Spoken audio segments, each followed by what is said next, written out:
YouTube feed is crap. Stop wasting your time watching bot-boosted shills and self-appointed gurus cloying for your attention. Instead, join the Gosslings interview live stream and podcast.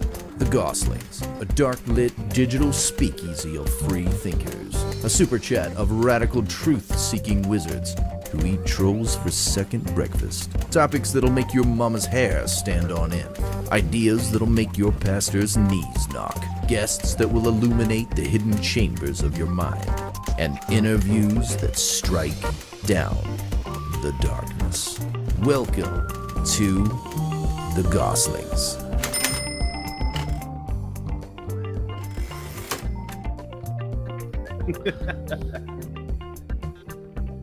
Where are we? Oh, there we are. There we are. Welcome, everyone. I'm Jonathan. I'm Nick. And we are the Gosslings, and we are joined today by one of our longtime friends, the return of Ginger Patriot.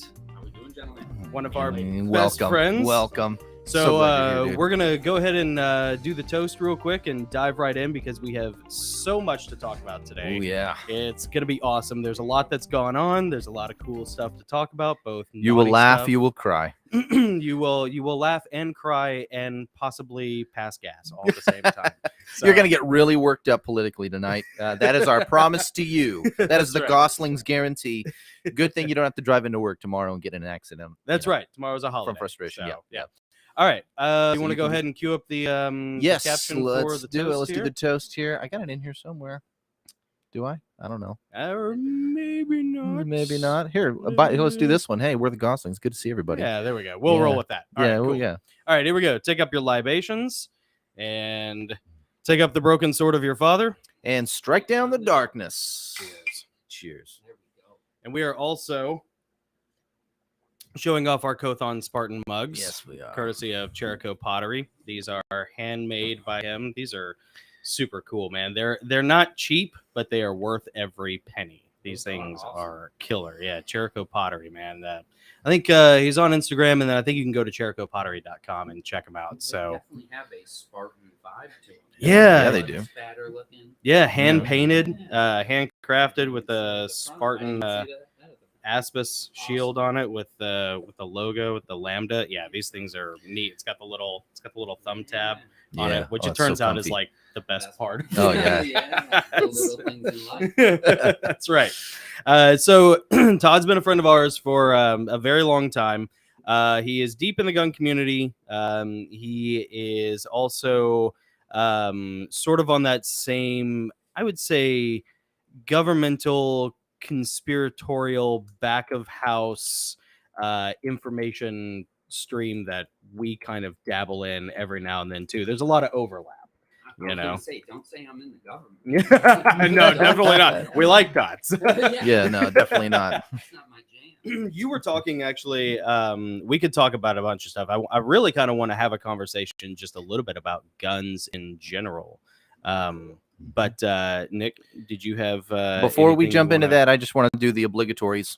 Oh, Ladies sure. and gentlemen, if you wouldn't mind, if you're watching this for the first time, go ahead and take up the broken sword of your finger and strike down the subscribe button. That would be greatly appreciated. Just do it right now.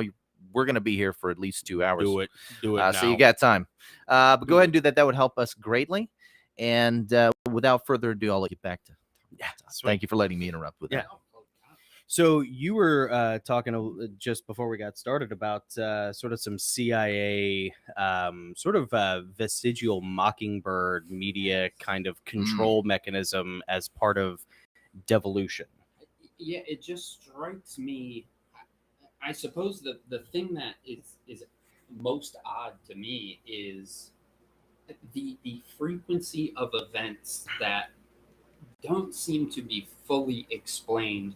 I mean, I think a good place to start is the Las Vegas shooter. Yeah. And the inaccuracies or just oddities of that, of why he did that. Yeah. There being absolutely no explanation to it. Yep. I think another Still. Yep. Yep. Another great example of something that has been highly investigated, yet just died on the street and never to be seen again. The pipe bombs left at the DNC and RNC the day of the January 6th riot. Oh, that's right. and to all the other oddities that happened that day.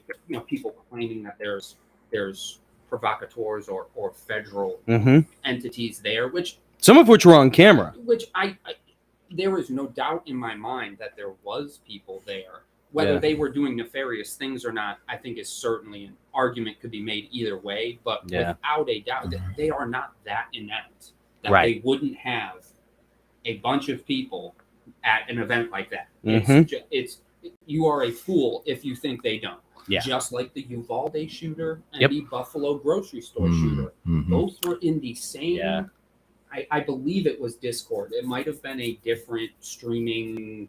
I don't know all that much about Discord, but Discord is just like a Twitch, but no gaming, right? It's just like a streaming chat, audio, podcast. I think it started with gaming, but it has since mushroomed out into all this other stuff. Like it was a chat for gamers, and now it's just another back house or a back channel communication. And from what I heard, there was like 12 people in some Discord group, of which 2 of them were one was the Uvalde shooter and one was the shooter in Buffalo. The shootings happened 10 days apart. Okay. Both of those kids had reached out and talked with a guy who is a retired FBI agent who was in that group. Now, could he have been in that group? But that doesn't make sense because the FBI is certainly one of the most trusted institutions. Yeah. Yes. Pillars of overseen by the Department of Justice. But right, could he have been there totally innocuously because he was asked to be there? Because of the FBI knows this is a weird group that might have some weird people in it. I don't doubt that in the least. Yeah. But it's a little odd. Yeah. That there's something to be looked at there, and obviously it's not been looked into at all. Or if it is, it doesn't come out on a lot. No one's going to talk about it. And because I think the thing that made news that I saw repeatedly was that the Buffalo shooter had sent plans that he was going to do that 45 minutes prior to doing it. He sent a blueprint and some type of semi-manifesto of this is what I'm going to do. I've cased this place. I'm going to go shoot it up. And that message was sent to that retired FBI agent. Whoa. Now, it then came out shortly after that came out that they don't know if he actually opened it, and it was sent like 42 minutes before, and they said there's absolutely no evidence that he saw it prior to it happening and did nothing about it. Wow. But it's odd. He clearly had enough of a relationship with that random person that he would send that to. Yeah. And again, could be a lot of innocuous things. It strikes me as very odd, and as right, I know they are to be unquestioned and completely reliable. They would of course, never do anything like that. Right? Of but course. I mean, it would be very scary if they were pushing people in that state to these things. Yeah. For some other more sinister purpose. Mm-hmm. I don't know what that would be. It could have to do with guns. It could have to do with a number of things. It seems like all these people use the same type of weapon. Right. Mm-hmm. Again, you can go down some deep rabbit holes with that, but I think it just seems it's that there's a lot of weird things like that seem to be happening. I don't know. I don't quite know what to make of. And in such a quick, hurried succction. Yes. It was rapid Buffalo, fire. Hammer, the Buffalo hammer. shooter at the grocery store. 10 days later, Uvalde had Uvalde. Which was That's the crazy. one that the shooter had basically 8 to 10 grand worth of gear. That was the Uvalde. That was Uvalde. Yeah. Daniel Defense. Yeah. Brand new Daniel Defense DDM 5 or 6 or something. He had like a almost brand newest version Daniel Defense with the EOTech on it. Mm-hmm. His other rifle was it might have been a Smith & Wesson M&P. I'm not 100% certain. And that had an EOTech on it, I believe. M&P Sport 2, M&P 15 Sport 2, the backup option for every dedicated. And 30 round mags loaded with 5.56 and another 700 rounds or something that he left in the truck when he crashed. How old was he though? How old was 18. he? 18. That's a lot of gear for an 18. But that's really young. If this was planned and he was a stooge. Part-time worker at Wendy's. Yeah. It's interesting. You could come up with $8,000.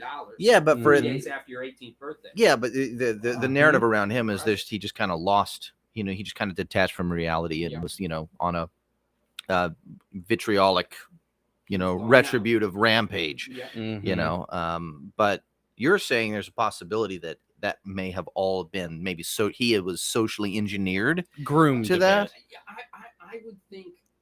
I think it's probably far less nefarious than that. Even I would think the way that our intel agencies would probably do it, not knowing that they do or how they would do it, would be find groups of vulnerable kids like that who would be maybe prone to that to begin with. Some kid who the Uvalde shooter, they said for years was called a school shooter. Yeah. All the kids in these groups called him a school shooter. Okay, school shooter, talking to him. Yeah. You find people like that and encourage them in whatever way you have some retired FBI agent talk to that kid about who knows what, being a loner, or just talk to him about guns. Who knows? It might not require anything other than getting in there and Just a little push. Yeah, just a little. I don't think they plan anything.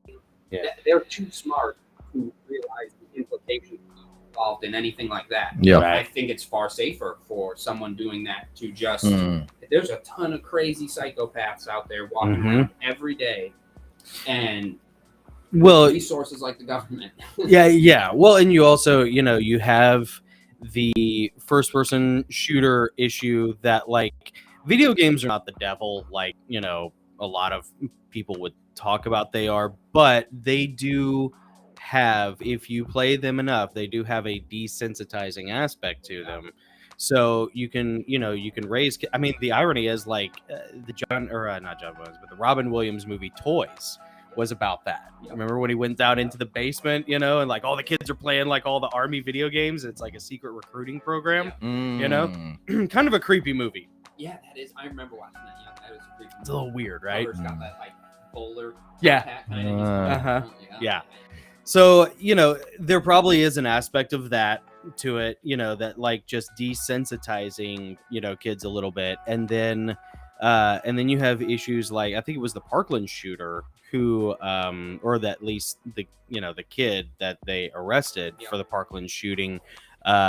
I think that was the one where like the sheriff's department had been out there on wellness checks like 18 times, 17 or 18 times. Wow. Yeah. I was going to say 17. It might be 18. Too. It's high. It's really high. That was him. Yeah. Nick Sand. And so no. Yeah, that's that's right. Yeah. To date, there are no Nicks that have done any mass shooting. Coming for the Goslings. He's an amazing young man. Yeah. Right. We love Nick and Sand. Kyle He's a good, solid patriot. His name was Nick, though. Nicholas Cruz. Come on. Dead guy. Cruz, that's right. I'm glad somebody didn't bail me out there. Gave me a chance to redeem it. But the thing is, you know, if the sheriff's department gets called out that many times for somebody, at what point do you think, okay, a federal agency may have stepped in and told somebody not to pursue this anymore? Because there are so many different government avenues that they can take. Exactly. When they control everything, the nefarious things can happen, I suppose, anywhere. Yeah. The thing I always, the disproving fact of conspiracies I always see is, man, you've got to get a lot of people to be quiet. Yeah. For a lot of the big conspiracies, it requires, there's not enough people who are good enough at keeping secrets like that. Right. That there would have to be people dropping dead everywhere all the time to conceal most of the crazy conspiracies. It's the ones that the people doing it don't realize they're doing it for anyone else. Right. That are the ones that the CIA, PSYOP. Plausible deniability. Is just, and that seems like the perfect avenue to me is you've got a lot of medicated, lonely, disgruntled, angry young men who, especially with COVID, are now locked up in a house with their grandmother who they hate, their grandpa who they hate. No their girl dad's likes not them. around. All the girls hate them. And that kid is, venting out some horrific shit on Discord. And you have some intel agency guy Who's fishing? who's went to Princeton for 4 years on a psycho, analyst PhD, and you sit him down on the other side of the computer and say, "Hey, just go at him, get him riled up." You ever here. think about doing something? Yeah, I know some. You could, I bet at a grocery store it would be insane. You could do some crazy shit. Yeah. And but again, who knows if that? I don't know. It just seems there's so many. The Vegas shooting for sure. The stuff about the guns at the Uvalde shooting seems a little crazy to me. That's a lot of money for a kid. Yeah. Who's that young to go spend, who couldn't have been making that much. Mm-hmm. But if you have no car, you have no expenses, and all you've wanted to do for the last 4 years is do something like that, you could probably save up $8,000. Yeah, maybe. Right? If when you were 16, you said, I'm not going to spend a penny of anything I make till the day I die. It's for college, Grandma. It's for college. That's Right. totally It's for my future. possible and probably likely, right? That's probably likely, but there's some oddities there.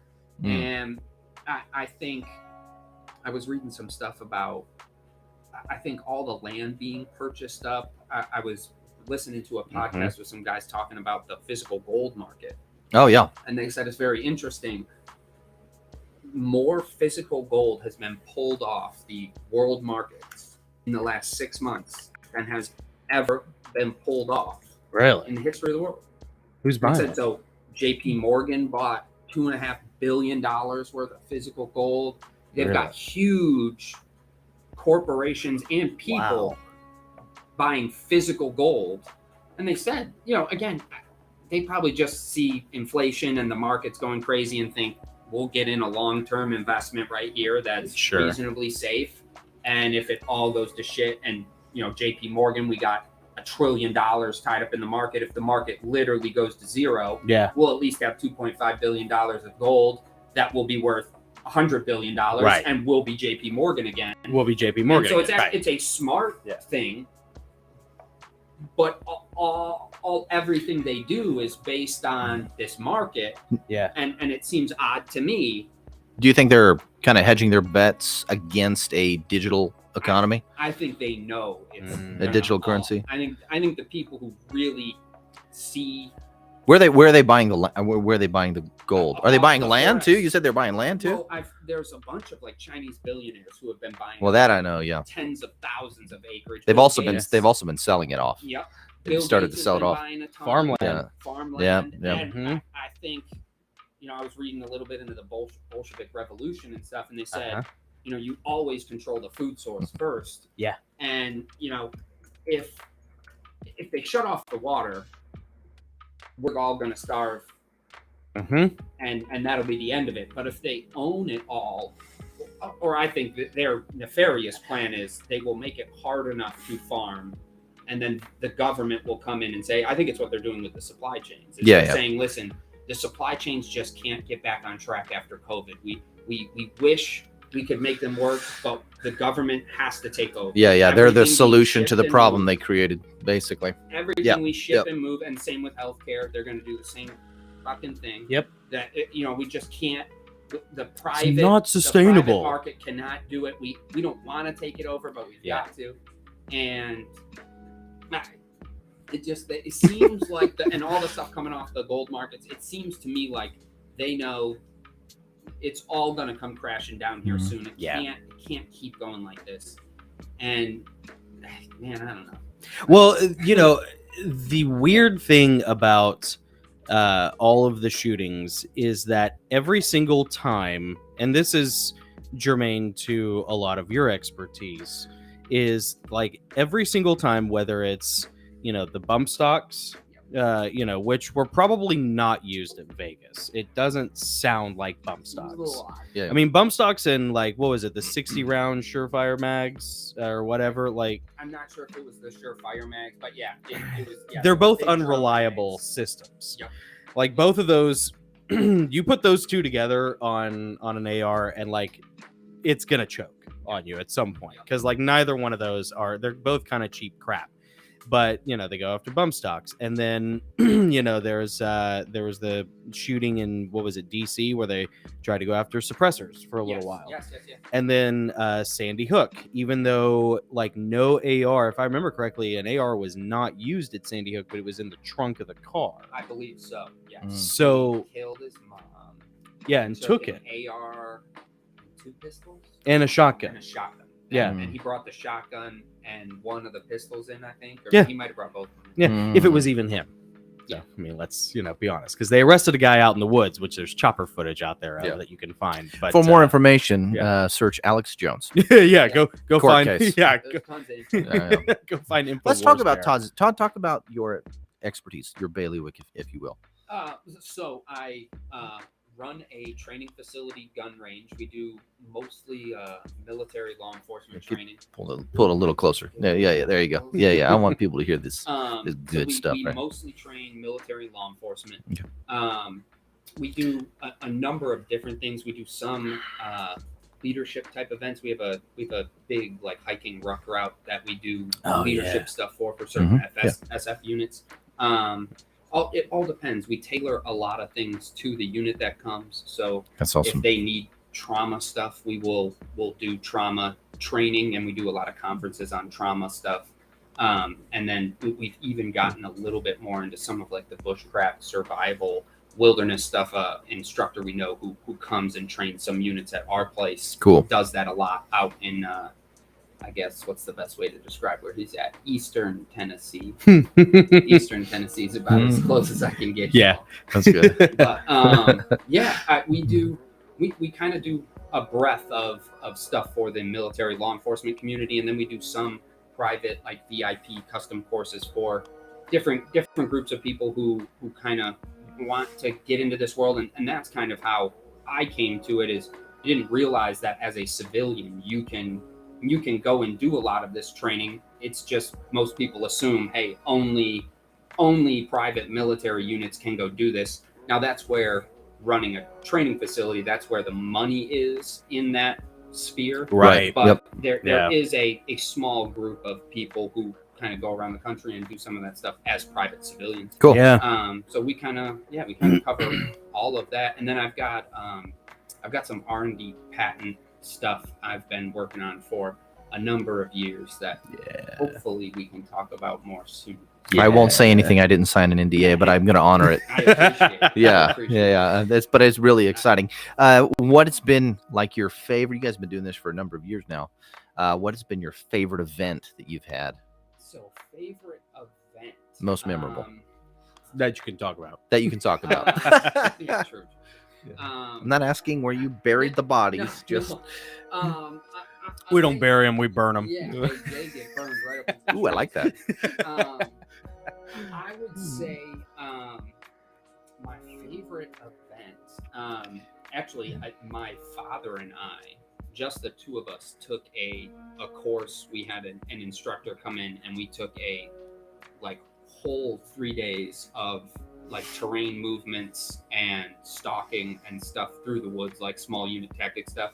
And Interesting. that was very cool for a number of reasons. I mean, it was just my dad, myself, and this really high level instructor. Really? So that was really cool, just because I got to do it with my dad. Yeah. And that was, and I mean, being only 2 people with the guy we were with was an impressive thing, and we got to do a ton over 3 days that you can't do with a 10-person line. There is a difference. And especially moving through terrain and stuff. Mm-hmm. With that many people, you all need to be up to X level skill set for that to be even remotely safe. Yeah. And with 2 people, it can be done very safely if those 2 people are of enough skill level. And so that was pretty awesome. We got to do a lot of stuff. Cool. Were you guys doing moving and shooting? We did a lot of small unit tactics and prepping for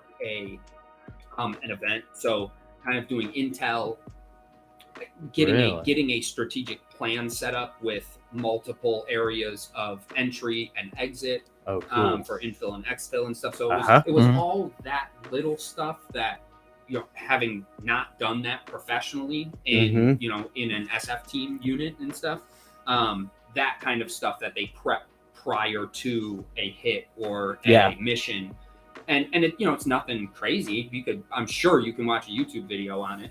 But having someone run you through that of how they would do it and how they would try and prep themselves for a mission was something that was very cool. Yeah, and, awesome. Very cool. Was a lot of fun.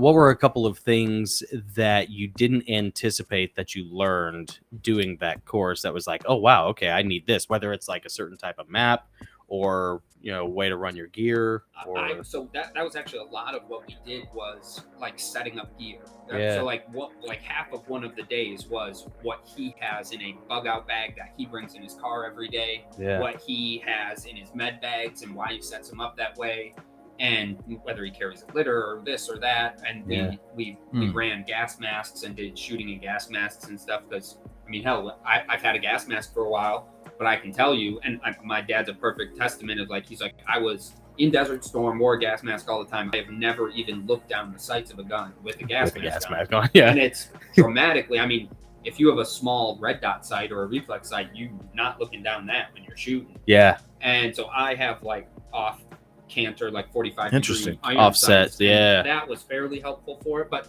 little stuff like that you think, man, if you've got a gas mask and you've got an AR and you figure, well, if it all goes to shit, I'll just throw that gas mask on and that plate carrier. Yeah, but you ain't hitting anything. You're not even going to be able to look down the rifle, let alone. And so we shot with PECs and shot with MDGs and gas masks and did a little bit of a lot of that stuff.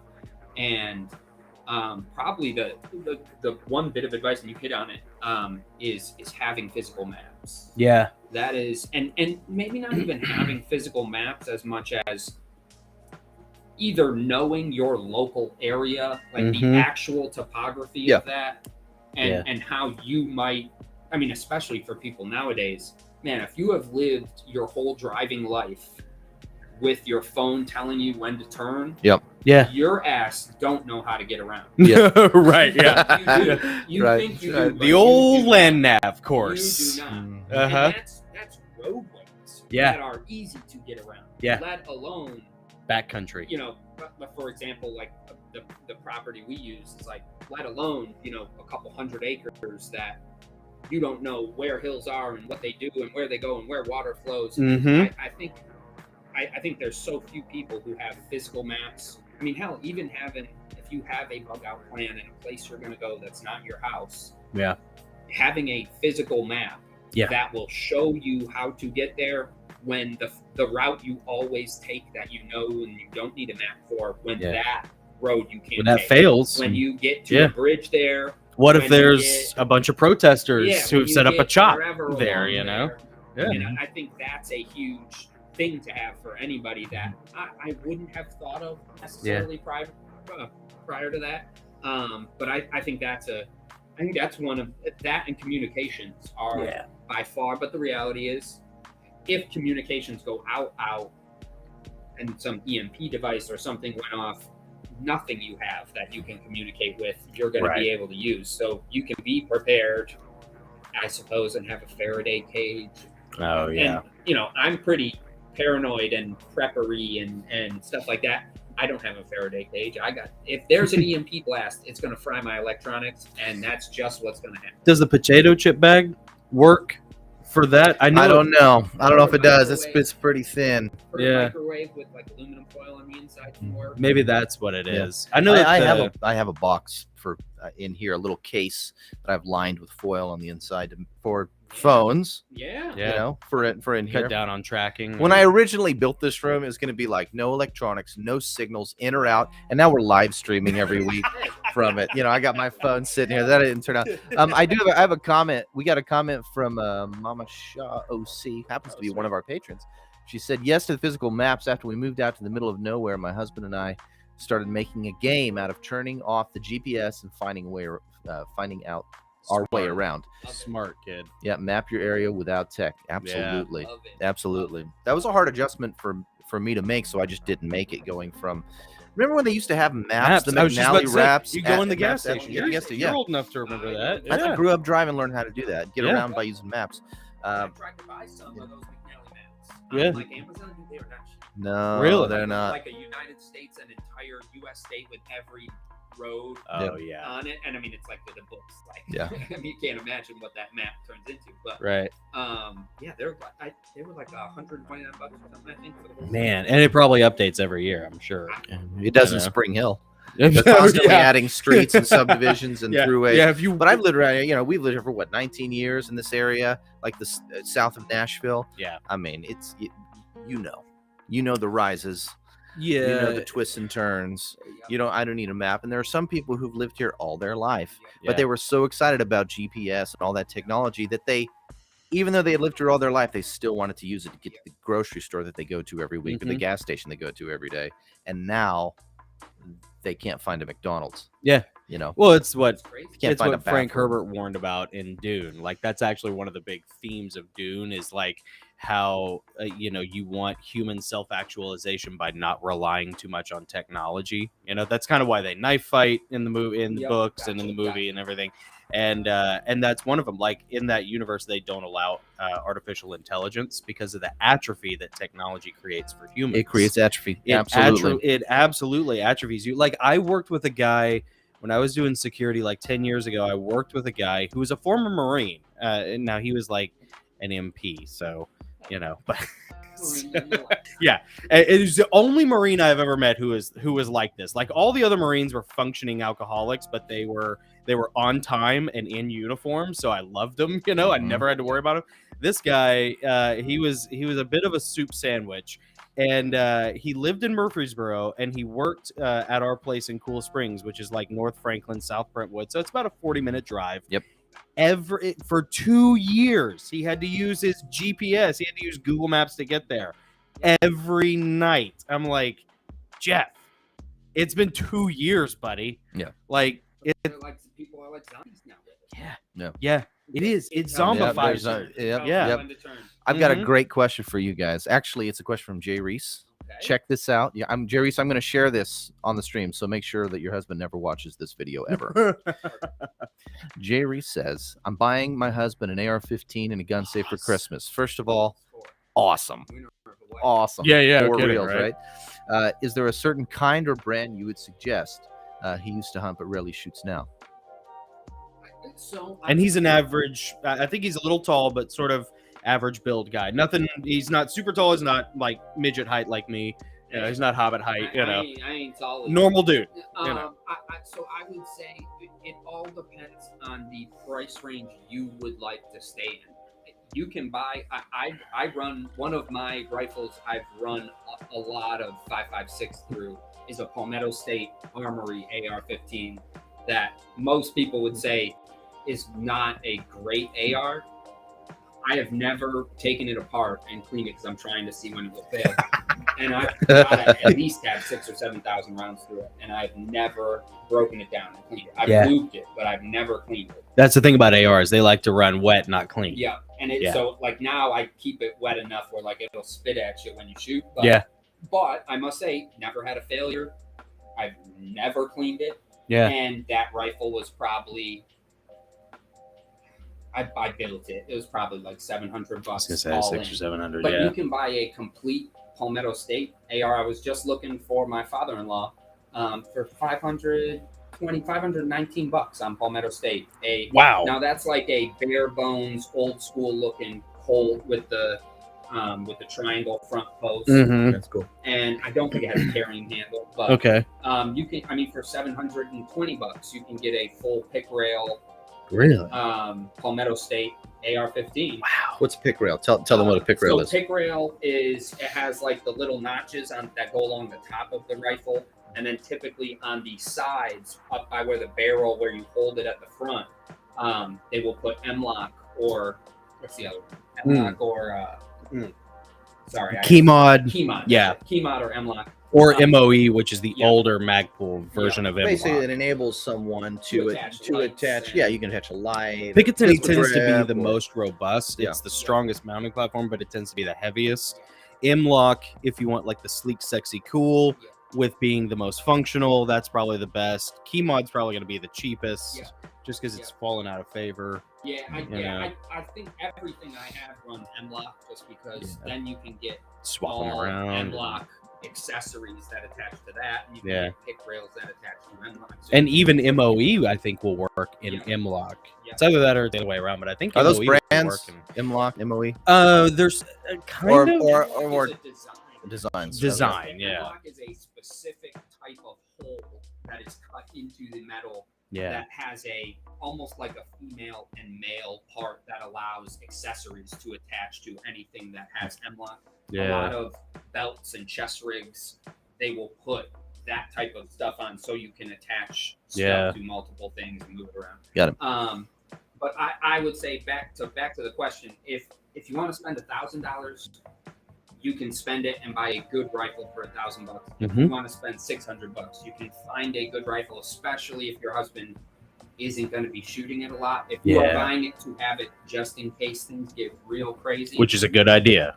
but you don't want to spend $2,000 on something for that, Mhm. you can spend $600, and that thing will work. Yeah. and will be an effective tool for you. And that's the thing I typically tell everybody is like, what do you want it actually for? If you want it to defend your house, if you want it for something else, you might even want to look into an AR pistol. If you've got a small house and you're not going to have a 50, 100-yard shot down your driveway to the front, to the front entrance of your house. Yeah.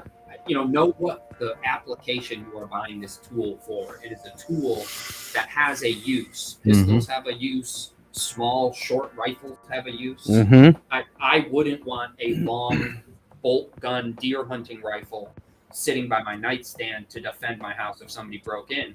I would use an AR if I had to. I have a short AR pistol that is by my bed and a number of other guns as well. But, No. Reach out. You have more than one gun? I have a few more than that. Oh, How dare you? But I have a small house. Nazi. Right? I have a 1,200 square foot. No.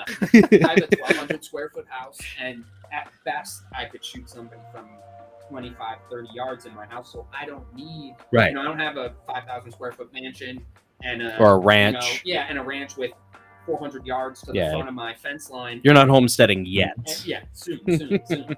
But well, talk a little bit about because that's an important distinction. There are little, you can go as short as 7.5-inch barrels on ARs. You can actually go shorter, but for functional purposes, typically you're looking at like an AR pistol in 10.5-inch, which is like your Daniel Defense Mark 18s, which are not cheap, by the way.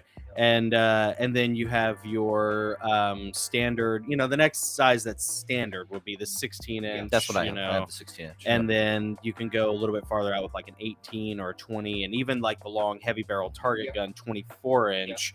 What do you think is a good, especially for Shay or for her husband, what would be like a good general purpose starter set for something like that? I think 16 inches has become the standard because that round and that system, that AR gas system, was designed for that length barrel. Yeah. And so the bullet performs best. Now, granted, you go longer than that, the bullet won't perform worse. Right. But that round was meant to at least be shot out a 16-inch gun. That's why up until recently, getting anything shorter than 10 inches was a terrible idea. Now they have solved that problem with different gas systems and tweaking little things inside the gun to make that work. But prior to 10 years ago, the only people who had shorty ARs were Navy SEALs who had $6,000 HK Mark 18s. Right. Yeah. Because that was the only AR that could be cut that short and still function properly. Yeah. And so that's why a lot of people still say stay away from a 10.5-inch or lower barrel. If you're at 10.5, you're going to buy a gun that functions properly just about all the time. Yeah. The closer you get to 16, the more inherently reliable the gun will be. My advice to that would be don't buy a $500 7.5-inch AR. Right. Because that gun will malfunction. Yeah. And maybe not the first 100 rounds, but maybe if you don't shoot it a lot, you're going to find out the day the guy breaks into your house is the that day that it gun breaks. doesn't work right. Wrong And day. if you don't clear a ton of malfunctions in ARs, and at 3 o'clock in the morning, your alarm's going off, your baby's crying, your dog's barking, and a guy's screaming in your house, that would be a shitty time to fix the first malfunction in an AR of your life. To figure out what's wrong. And so, buy once, cry once would be my advice if you want something that short. I would say buy once, cry once. Okay, I like that. It really is like true. that. You don't really remember the money you spent on the thing that doesn't eat and it doesn't rot. And that gun and a $700 AR, $1,000 AR, you can pass on to your grandkids as long as you don't treat it like total shit. Right. You don't have to treat it really well. I don't treat any guns I own well. My advice would be I've got a 12.5-inch AR that I built that I think is a pretty good compromise. The more I looked into the ballistics of getting to a shorter barrel, it's not the problem now that we run into is not malfunctions with short barrels. Right. It's the bullet is not going fast enough when it leaves the barrel to tumble when it hits the target. Yeah. And then you're essentially shooting somebody with a 22 pistol. Right. That's going pretty fast, but it might just punch a hole through you unless it hits a bone or an organ or something very dangerous. Fragments the way it needs to. But it's not going fast enough to hit skin, hit muscle, and then flip and break apart. Yeah. And once you get to 10.5 inches, the bullet is pretty much going to do what you want it to do. Yeah.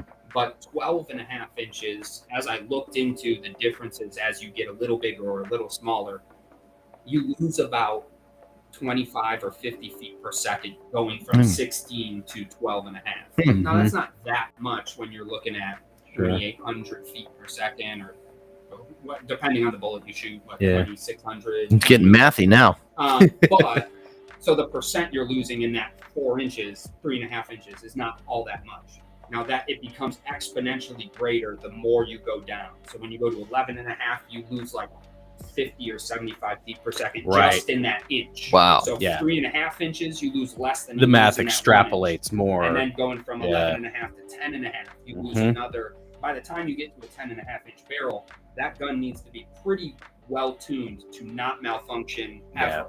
It probably, the way they're made now, it probably won't malfunction much. But you're not getting a lot of punch out of it at longer ranges. And once you get below 10.5, that bullet does not have enough dwell time in the barrel to get it going the speed it needs to go. And so my advice would be, unless you need it for some very unique purpose, I would get a 12.5. You could even get an 11.5. It's not going to change all that much. I would get a 12.5, a 14.5, or a 16. Yeah. If you have no idea what you're going to use it for, get a 16-inch. That's what I have. That's what I have. I have the 16-inch. And everybody can shoot it. Yeah, you know. And you could use it to hunt if you really needed to. It wouldn't be the best thing in the world. Yeah. But you could do it. And you could do it with a 12.5 inch. I mean, absolutely. I've shot my 12.5 inch out at 250, 300 yards. Yeah. It's like I wouldn't want to. But you could. But you could. Yeah. But a 16-inch would be infinitely better at that if you got stuck in that situation. Well, and that's the thing about, the bullet technology has come a lot farther. There's, a pretty decent array of about 4 or 5 different bullet types for 5.56 and 2.23. Your standard 55 grain, which is a good general purpose round, even for home defense. And then you have, your 62 grain green tip, which is not a bad option for like a go bag if you're going to be in a vehicle, punch through intermediate barriers, but it doesn't, it's not great at longer ranges. It's not great for in the house because it'll, kick up a lot of drywall. It does. It zips. Yeah. And then you have your, your 75 grain or your 70 grain, open tip match rounds, which are your heavier bullets, but they all kind of have the same dwell time with the powder burning in the barrel at pushing that bullet forward. So like I have a couple of Todd's seen them. I have a couple of OA93s, the old Olympic arms. Willem Dafoe uses one in Clear and Present Danger. Oh, his little piston driven AR, when he's coming down the helicopter and he's sideways, dum, dum, dum, dum, he's smoke checking some Panamanian guard in a tower. It's like, dude, you're never making that shot. I don't care how good you are, whatever. He's and so like those are cool, but they have little 7.5-inch barrels, and those things are basically ghetto blasters at that point. That's like a 20-yard gun as far as bullet efficacy. Now, the only time when that changes is when you get into a different platform like that uses a different bullet, like the AK. You know, while the AR is the most probably universal, once you start getting into like the AK, because the bullet burns, or the powder burns so much faster, you don't lose nearly as much. The math is much more forgiving on the shorter the barrel is. You know, it strikes me as the AR was so specifically designed, and has been since Eugene Stoner first invented it and gave it to the military when was it? It was late 60s, but they first fielded it in Vietnam. Yeah. And that the 223 round and that rifle prototype have been mated since that time. And so I think what inherently makes it different than the AK is the AK has been made in 100 different countries by 100 different manufacturers using variable, weight rounds. And I'm sure a lot of places in the Soviet aren't even. I'm sure you couldn't have asked. Is it a 52 grain bullet or 62 grain bullet? Yeah. It could be anywhere between 50 grain, 70 grain. Probably. It's bullet. We shove it in powder. But well, just because that's part of the beauty of the AK is they make it so simple so that it could be stamped at facilities. They could turn industrial facilities in Africa, in Uzbekistan, and you just turn that old, used to make metal plate facility that now makes AKs. And it just stamps out more AKs. Yep. And Stamp, so simple. roll, drill, press. The tolerances don't need to be tight. It shoots anything. It shoots dirty. It shoots clean. It shoots rusty. It shoots whatever. Yeah. But I think the AR and the 223 round have been slowly getting better in all these different ways, but that inherently makes the AR is hard to break away from. Hey, it's this bullet is made for 16 inches in this gun with this twist rate, with this burn rate, with all of this chamber pressure and this surface density, and that is what makes it hard to kind of tweak this or that in that system. It's more refined, but it's like driving a Porsche versus driving an F-150. It's like, any oil in that. You cannot. The Porsche does not, but the Porsche performs better. Yeah, for most people. For Shay, for what she's wanting. I think it was Jay Reese, actually. Oh, was it Jay? It was Jay Reese, yeah. Oh, okay. My bad. I thought it was Shay. Yeah, it's okay. They're both cool. So absolutely. So for Jay, what kind of accessories would you recommend? How would you recommend tricking that AR out for a general purpose, home defense, maybe recreational sort of setup? So I would say, again, depending on the application, not even you foresee happening, but the reason you're buying it, whatever that reason is, think of whatever example in that space. I would certainly say get a weapon mounted light.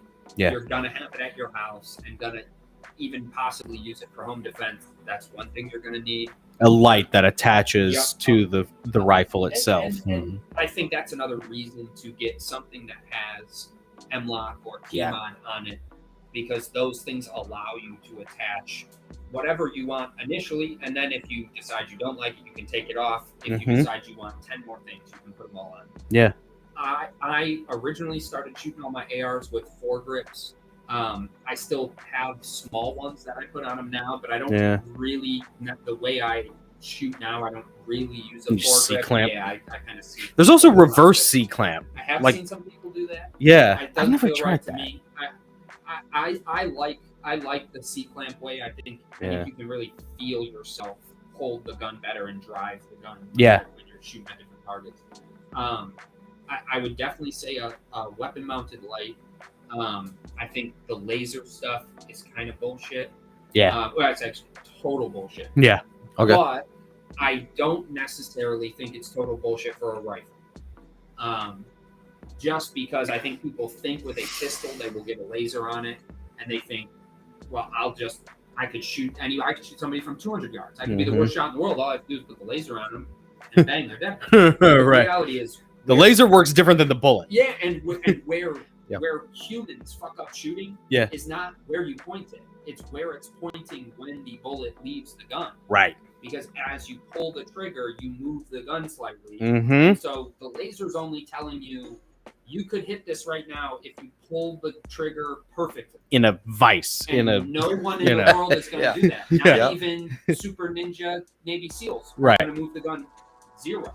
Yeah. And so a laser is such a terrible way to It's such a handicap. learn shooting and to give yourself some false confidence that like, Mhm. oh, I don't need to go train. I don't need to do this. I have Right. this weapon that has a laser and a light on it. And when they come in, I'm just going to point the laser at them and shoot them. Mm-hmm. And I think you're probably setting yourself up for a very dangerous situation. Yeah.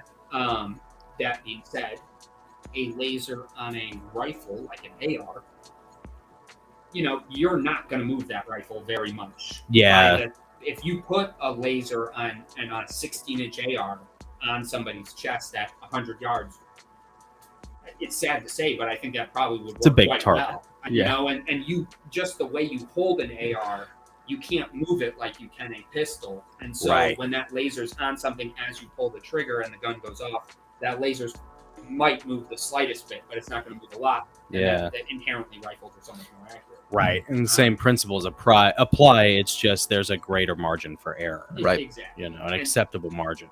So I think for a new shooter who might feel a little more confident with that with a rifle, I don't think it's necessarily a bad idea. I think it's unfortunately a little bit of a handicap Yeah. in the sense of don't give yourself some false confidence that because you have this magical laser thing, you are Wyatt Earp. So I think that's a good thing to be said. Yeah. But definitely a weapon mounted light. I honestly don't run all that much else. I mean, if you have night vision goggles, and you definitely are going to be doing that. Also a great Christmas gift. Get a cool Mhm. backpack. Yeah. and that's certainly worth it. Get a Again, D-ball. if you definitely are shooting with night vision goggles, and a perfect example is like shooting with a gas mask on. Oh yeah. Is if you have a PEC, you can illuminate the target and not stare down your sights that are very hard to look down. You can like hip fire the weapon, and that's where I realized like, holy shit, a laser, even a visible laser, can be a very effective tool with ARs. Yeah. Because reality is when they're hitting a night target in some Delta Force unit or SEAL team, like they aren't looking down their sights. They all have PECs on and they have night vision goggles, and so they're all lasing everything and just shooting it, not looking down their sights. I didn't know that. That just nobody Cool. else can see it. Only Oh, right. they can see it. The with their- IR with their laser. nods. Yeah. Okay. And so, because it's just not effective, you can't be looking down your reflex sight with nods and a gas mask on. It's Right. absolutely impossible. And so, right, you just take all of that out of it, and you say you just walk in and hold the gun like this, and you just laze the target, Yeah. and you realize like, oh, well, a pistol moves a ton when you're shooting it with the laser, Yeah. or anything without a laser, but a rifle, not so much at all. Yeah. And so I would say, it's not a PEC is a very cool thing, but PEC costs $600. Yeah. So you set a good night nods cost $4,000. Yeah. $6,000 So at least. I would say Uh-huh. stay away from all that stupid shit and buy yourself a $700 reasonable AR, Mm-hmm. a weapon mounted light, a Surefire, or not even Surefire. Surefire is too expensive. Buy yourself a The Enforce yeah, the WMLs. M-Force. Yeah, buy an Yeah. M-Force. And They're like $120. you could be out of the gate for under $1,000 with Yeah. a foregrip of laser. Yeah. Get yourself a couple. Definitely get more than one mag would be my other bit of Yeah. advice. Yeah, for sure. Get yourself 500 rounds of ammunition. Yep. 5 mags, and find a place you can go shoot it. Find a place you can go shoot it and train. That's more important than any of the other things. And move and shoot. I was Yep.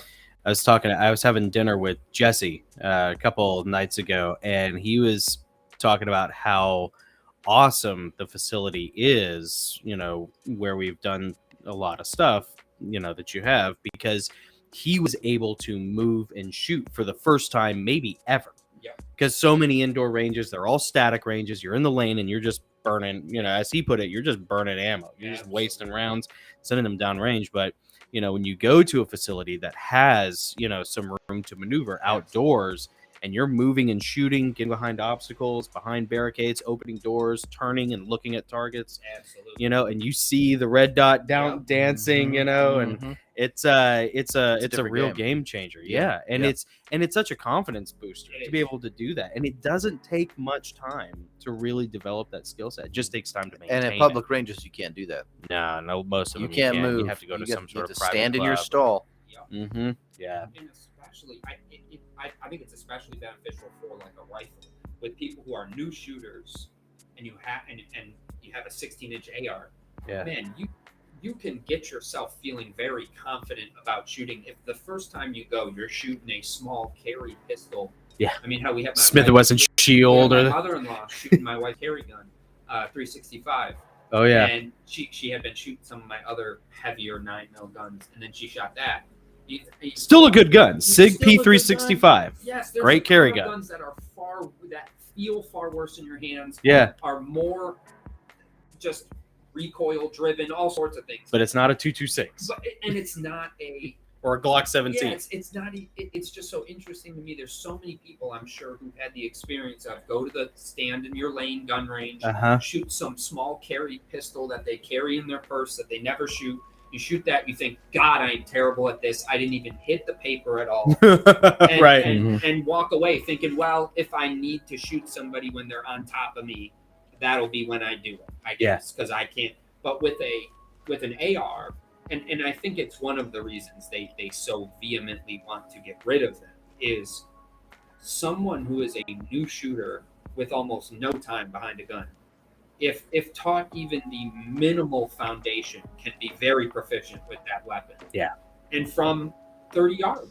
Yeah. You can hit a 12 by 12 piece of steel from 30, 40 yards away with that rifle, being someone who's never picked up one before. As long as you have somebody say, hey, this is how I would hold it. And 30 yards is a long, like that's 90 feet. That's an What? unimaginable shot for For a home somebody who's defender. even a decent pistol shot. I Right. mean, that is, Yeah. and so I think it's such a good overall thing to have for somebody who doesn't get to go train a lot. Is like, hey, if you really needed to, you could be effective with this damn near the first time you pick it up. Yeah. Watch a YouTube video on somebody saying how to stand and hold it, Uh-huh. and you'd have a shot. You'd have a shot. Yeah. And a lot of times with a pistol, that's a tough ask if you're not right on top of the person. And so I think all said that it's an important thing to go train, like you said. I mean, man, if money is the object, buy the cheapest damn AR you can find. Buy one mag. Yeah. And buy as much ammo as you think you can afford, and go buy train. nothing else. Yeah. And I don't care where you go train. Yeah. Find somebody who's got a bunch of acreage and will let you go in their backyard and just set shit up at 50, 100, 150 yards, 25 yards, whatever. But I think that's infinitely more important than a light, than anything other than actually having the gun. All the Gucci accessories. All that stuff is so far and away less important than actually having shot the gun, even trying to give yourself some malfunctions. Yep. Just so you can Inducing malfunctions. I think that's one of the things that I learned going to training facilities is that's a lot of what the training is you can shoot and they give you the foundational skills to shoot, and then it's assumed, hey, you're going to go out on your own and work on that shooting aspect of it. But being introduced to complications that happen while fighting that typically don't happen, but inevitably will. And if it happens when in a gunfight, that is when you will die. And if you've seen it, and what to do when you clear the jam, exactly, and even how to clear the jam, how to clear the jam, and also where do you do it? You know, how to clear a jam with just your non-dominant hand. You know, I think stuff like that is. I thought it was stupid at first when I first started doing it, and then the more you realize, the more you talk to a lot of guys who have been in that, realize, wow, a lot of them get shot in their hands. A lot of them get shot in their dominant hand. And so a lot of people in gunfights end up fighting with their non-dominant hand, yet nobody trains shooting with their non-dominant hand. I really haven't. Turns out it becomes, you know, like there's an It's your lifesaver. extremely high percentage of people who get shot in the hands. Of course, yeah. Because we're all aiming center mass, and guess what's in the way? And everything you look at is where you actually aim. Yeah. And the thing everybody stares at is the thing shooting at them. So and what's shooting the thing? It's the hands. Somebody's shooting, and that's. And we did a bunch of house clearing, house defense, and kind of simunition training, which is like super high speed paintball. Oh, and everybody walks out of there, their hands just shot the fuck up, just bloody. Because that's where you're really looking when you're scared and you think somebody's shooting at you. You think I'm aiming dead center, but the reality is because your eyes are looking just the slightest bit left to their hand and where they're shooting you, that's why everybody gets shot in their hands. And you realize, wow, I guess it's a good thing to train with that other one, because if I'm in a real gunfight, probably you're going to get shot in your hands. Yeah. And when your hands are bloody and sweaty, and again, to go back to what you were saying, it's a good reason to not just stand in a stall and shoot at a paper target that's not moving from 10 yards away, and that's all you've ever done. Right. Just even if you can't run around with the gun, if you're at a place that lets you stand in a stall, I don't know if they let you do it, but go drop down on the ground, do 10 push-ups. Oh yeah. Stand up and shoot the gun. Get your heart rate up. Drop down and do 20 sit-ups. Yeah. Do something that will make you sweaty and shaky and breathing hard, because that's the way you will get in a real gunfight. For sure. Yep. And if you've never experienced shooting a gun not like that, and the first time you do it is the real deal. Bad news. Be that guy. Yeah. I don't want to be that guy. And so I think that's an important thing. Great. Well, I think I want to change gears in a minute. We want to take a break. We're going to take a 3-minute, 57-second break. I changed the battery. Just enough coffee. Yes, you did. Yes, sir, you did. That's right. That's right. But we're going to refresh. And when we come back, I want to talk about, I want to change gears a little bit, talk about Biden's speech. I know you get the red sermon. I want to talk about that in The just a minute. Crimson Quorum. So everybody hang in there. Never trust anything that blazes for 7 days and doesn't Sorry, die. That's all right. We'll be back That's in old just school a sec. South Park, baby. For anybody I used cool. to say that. I remember before I knew understood what it meant. I love your dad. I still haven't met him. I still got to meet him. All right. All right, here we go. Cool. We'll see you We'll guys be later. back in 357.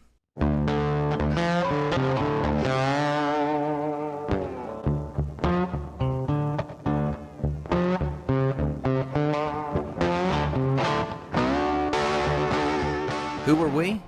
Well, we're the Gosslings live streaming podcast, that's who. We are a dark-lit digital speakeasy of free thinkers, deep divers, and professional artists, all waging a rebellion against the beast system and its hoary minions of internet censorship. And what does that mean? Well, during the Prohibition era of the 1920s, alcohol was outlawed in America.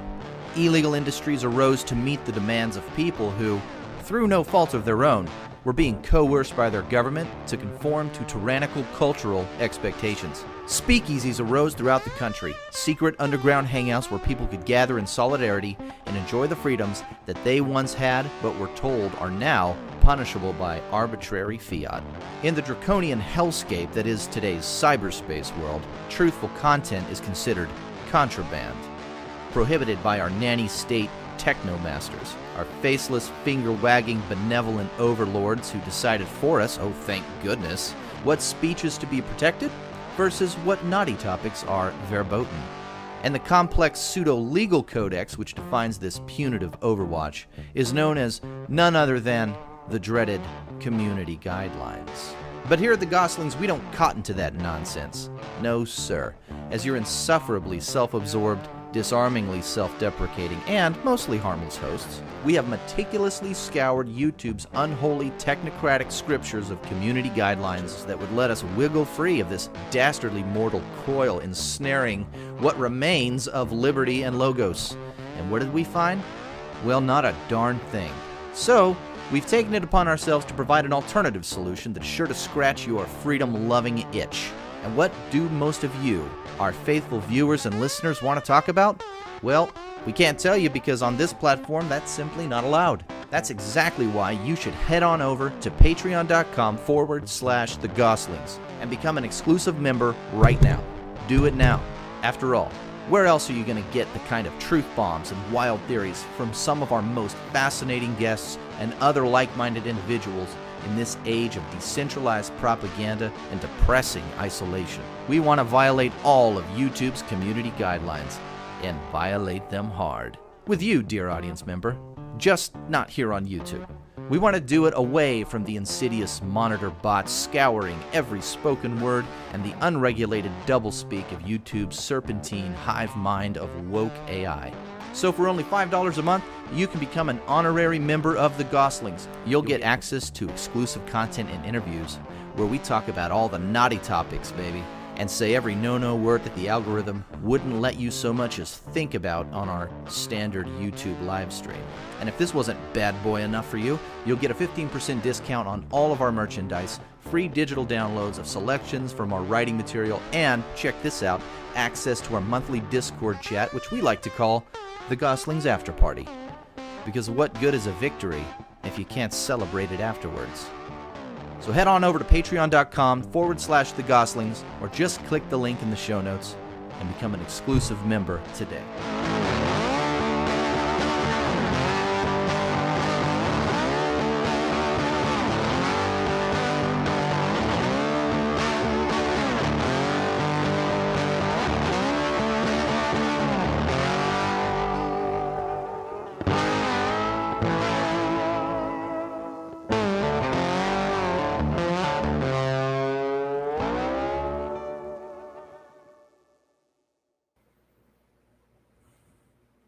And we're back. And we're back, ladies and gentlemen. Nice. That's like the first time that's happened where it didn't loop back over to the. Yeah, I realized Yeah, that pretty good at that that. it'll just automatically go away if I just don't touch anything. It'll just end on its own. But if I click it trying to stop it, I'll always restart it. Oh, that's funny. So all I have to do is nothing. That's funny.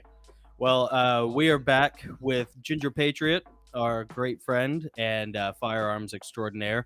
We're going to talk about politics and Biden now that we're on the back end of YouTube's censoring algorithm stuff. It usually takes about 45 minutes. Once you get back on the 45-minute mark, then YouTube doesn't monitor a lot of the keywords and stuff. Yeah. Yeah, it's kind of funny how that works. At least last time I checked. But before we we can get be into a little that, juicier on the back nine, so to speak. Yeah. but before we do that, before we jump into that, we've been talking about guns. I want to ask you, as someone who has participated in a lot of classes, taken a lot of classes, helped teach some classes, has done a ton of shooting, what is one gun, if you can think of one, that everybody loves that you just think is garbage? Absolute just trash. A trash gun. Or one that's not as good as everybody thinks it is. So I'm kind of putting you on the spot. No.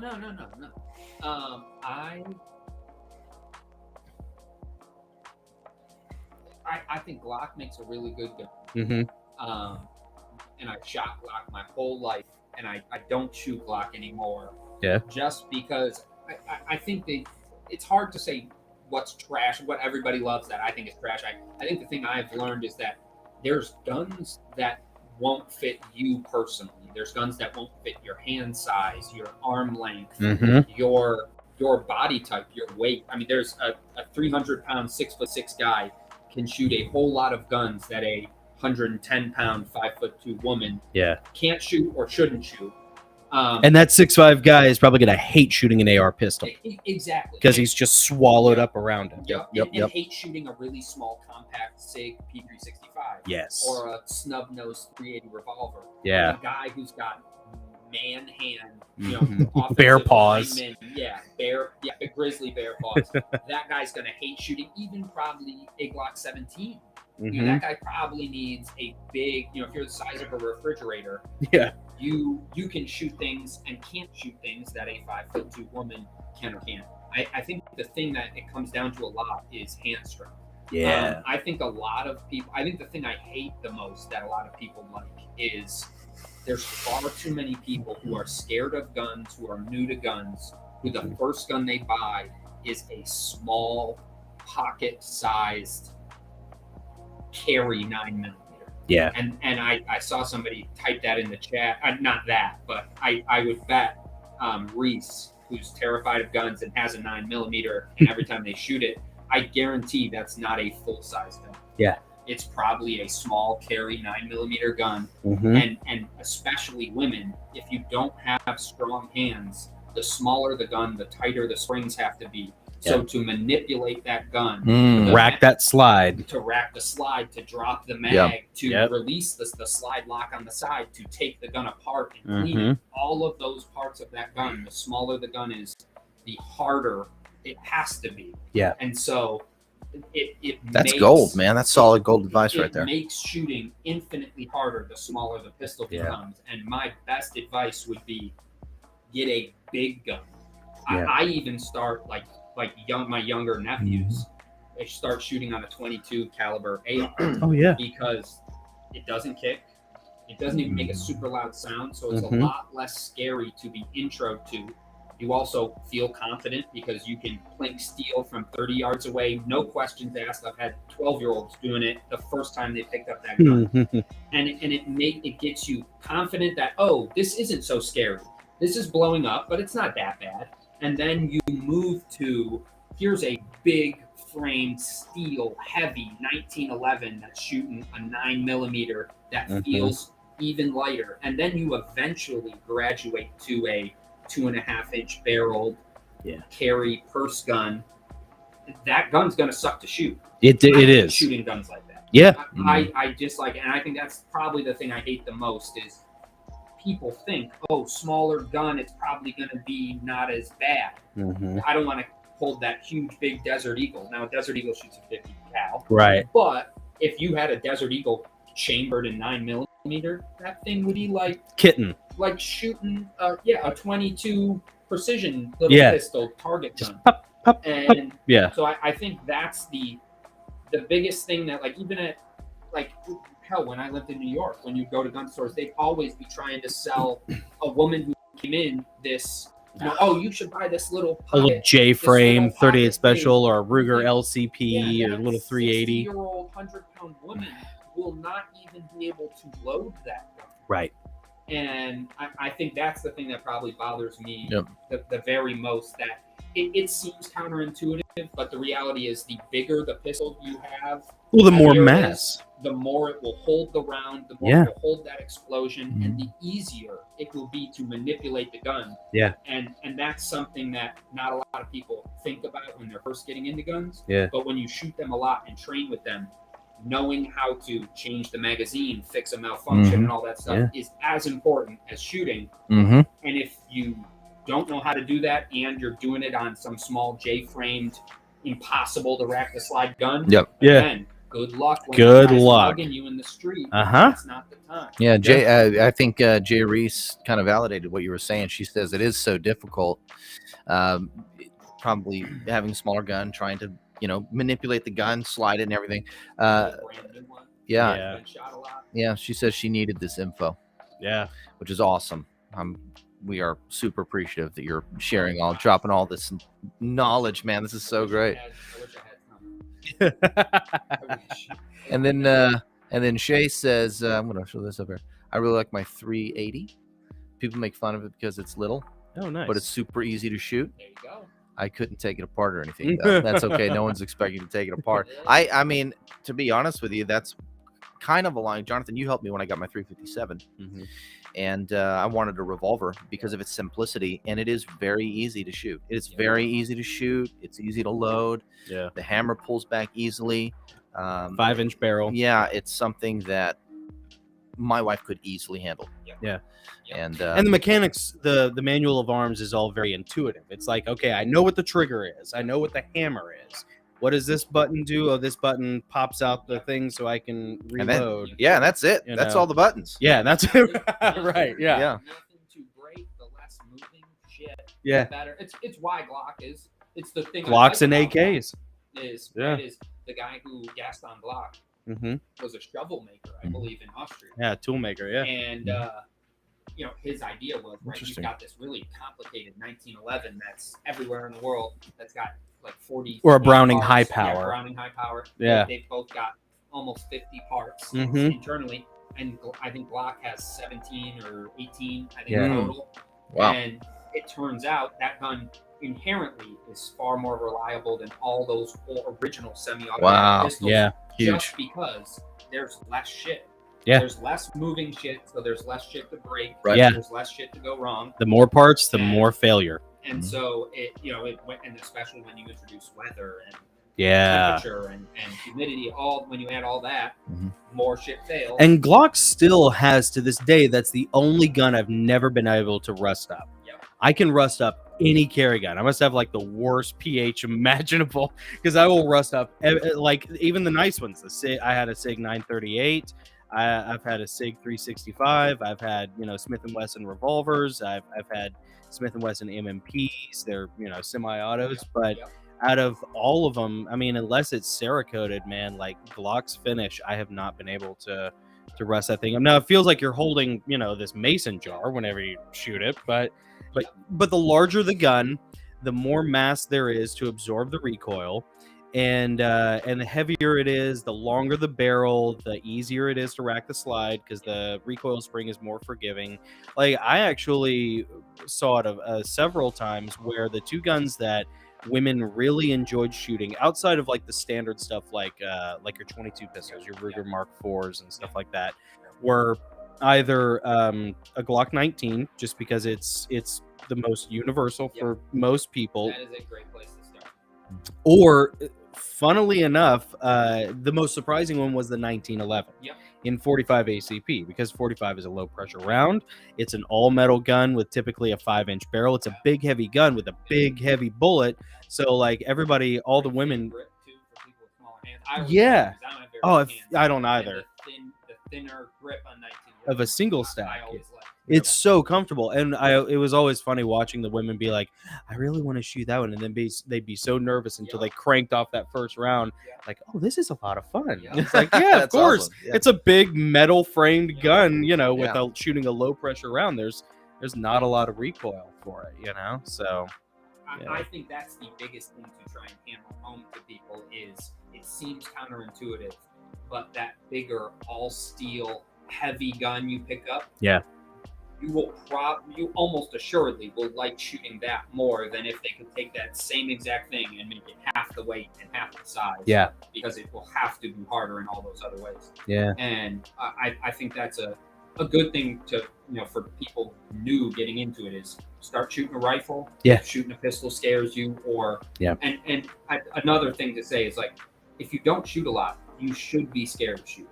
Yeah. It's Yeah, not for to sure. intimidate you, Mm-hmm. but you should be scared. That is a scary thing to do. Yeah. And Mhm. it's inherently very, very dangerous, especially shooting a pistol. You can point Yeah. that at yourself or anyone around you very easily, Yeah. not even knowing it. And people who aren't very familiar with guns, I don't think always totally grasp that concept of Yeah. it. Yep. And I think anyone who's new to shooting, if you show up to a range and shoot one round and think, oh, like this is, I mean, you should like it, but anyone who's not a little intimidated by it and a little nervous around it originally shouldn't be shooting. Yeah. Because it is a dangerous thing to do. And the second you start to, most people who shoot themselves on the range is you go shooting for a little bit, you start to feel like, oh, I got this thing. I've shot 4 times. I've gone to the range 4 times. I know this. Yeah. That's the person who has the magazine in the gun, racks the slide, pulls the magazine out, thinks gun's empty, Yep. and shoots himself in the leg, shoots himself in the Ugh. foot, Mm-hmm. or does any number of other stupid things. Drops but a mag accidentally, or goes for the gun Yep. if they drop it. It's not the first time you go when you're really scared. It's Yeah. the 10th time you go when you think you've got this down. False confidence. And Mhm. I don't feel nervous around guns or shooting at all anymore. But But you never lose that respect, or that fear-based respect for it. absolutely, and I'm 10,000. I told my nephew, I said, listen, it's good you're scared. You should be scared of this. If you Yeah. weren't a little nervous, I wouldn't want you shooting. Yeah. Because I don't feel nervous at all around guns now. Because when I pick up a toy Nerf gun, I don't put my finger on the trigger. I Mhm. don't point the barrel at something I don't want to destroy ever. Yeah. Because I've done it so many times on the range that I don't even think about the safety stuff that I do with pistols. Yep. Mhm. But I think, yeah, you never lose that, like, hey, this should kill you if Yeah. you point it in the wrong place. Yep. Yeah. And it's a hard thing to understand the gravity of until you've done it a long time. And I think that's a good thing to Or get killed out somebody. That, this Yeah. being something that makes you nervous is not bad. Yeah, it's not good bad. thing. From doing this. That It is is a good thing. fear. It's something that it's good to Well, be shared. you don't start people out driving on a motorcycle. Yep. You know, and rifles and handguns are like cars and motorcycles. You know, with a rifle, you have 4 points of contact. Even with an AR, you have shoulder, both hands, and then your cheek weld. It's like 4 wheels on the deck. You know, handguns, the margin for error is smaller because it's like a motorcycle. There are only 2 wheels, 2 points of contact, your 2 hands. And so, like, you know, that's a crazy thing about teaching concealed carry classes. I have never taught them myself, but I have been involved with the teaching of them. And it's like, you get those new shooters out there, you get those complacent shooters, novice shooters, you know, and Seen a lot of Call of Duty, a lot of maybe never cranked around stuff before, and you almost want to start them first, you know. It's So harder to point it at Yeah, it something. feels a lot more. It feels a lot different than an Xbox 360 Yeah. controller. in Yeah. your hands, you Yeah. know, for sure. Yeah, it's a little different than more, this, yeah. little more. a little more noise. Yeah. Uh-huh. Well, listen. Let's change gears and talk about the big event. Right. I called it the Red Sermon. Oh, dude. First of all, Gosh. tell us what. Wasn't it? Let's just dive right in. Wasn't it? Yeah. Yes. Wow, I it was couldn't emo. believe it. I mean, it was funny because we knew, like, days leading up to it, that he was going to get up there and divide the country and Of call course. however many millions of people, you know, a threat to democracy. Mhm. Yeah. Yeah. Classic Bolshevik move. And not Uh-huh. only where I'm like, okay, this is going to be enormously divisive. Oh, yeah. Why is he even doing this? That's what I want. Why did he need to give this speech right now? What do you think is the purpose of the timing of this? See, that's some of the stuff we were talking about before we even started. That I just the like confluence of events happening seems so very odd to me. Like the leaking of the SCOTUS draft for Roe v. Wade. Like, it Mhm. seemed to me like, if anything, that I would have thought they wouldn't have wanted anybody to know about it in advance, so that they could kind of pile on to the like immediacy of like, hey, they just struck down Roe versus Wade. Mhm. Campaign, get money, get people motivated to vote, and all the other stuff. I thought, man, I think they wouldn't want to like muddy the waters 6 months ahead of time so that people could be kind of pissed and then not be so pissed, and then when it actually happens, everybody's like, well, we all knew for 6 months it was going Yeah, to we've been happen. arguing about it for 6 months. It seemed odd to me. You'd think, as smart tactically as they can be, Mhm. you think, man, but again, right, as with so many things, it's like Occam's razors. Probably there was no greater 4D chess in this other than some asshole progressive law clerk who thought, fuck these assholes who are going to take my imaginary right away. Right. Yeah. I'm going to release it. Uh-huh. That very likely Right. is Stir probably the pot answer, a little right? It's bit, you just know? Helena Kagan's some clerk of hers. Uh-huh. They said, I think they know it's one of 12 people. Oh, really? It's one of 12 law clerks who, well, they said, right, it certainly wasn't any of the conservative justices' clerks. Right. So it's one of the 6 of Kagan, Sotomayor, or one of the, I think they each have 4 law clerks. It was Probably. the 3 liberal justices, Breyer, So, yeah. Sotomayor, and Kagan. And it said, the reality is it's one of These those 12. people. Yeah. Yeah. There's almost no shot. It's Interesting. Clarence Thomas's law clerk didn't. Uh-huh. But they've never been found. Very fascinating. Yeah. One of course. 12 people. They couldn't have. I think they know who it is. They for sure. They're protecting them. Yeah. For sure. They without a doubt they know who it is. They knew. I'm sure they. Yeah, they certainly knew who it is. But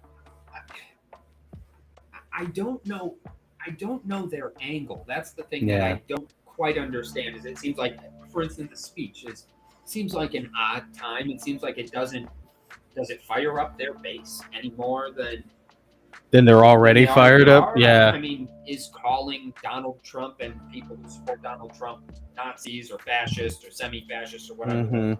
that clown, that poopy pants clown up there talking in front Poopy of pants everybody. tapioca brain. God. You know. But I I know. think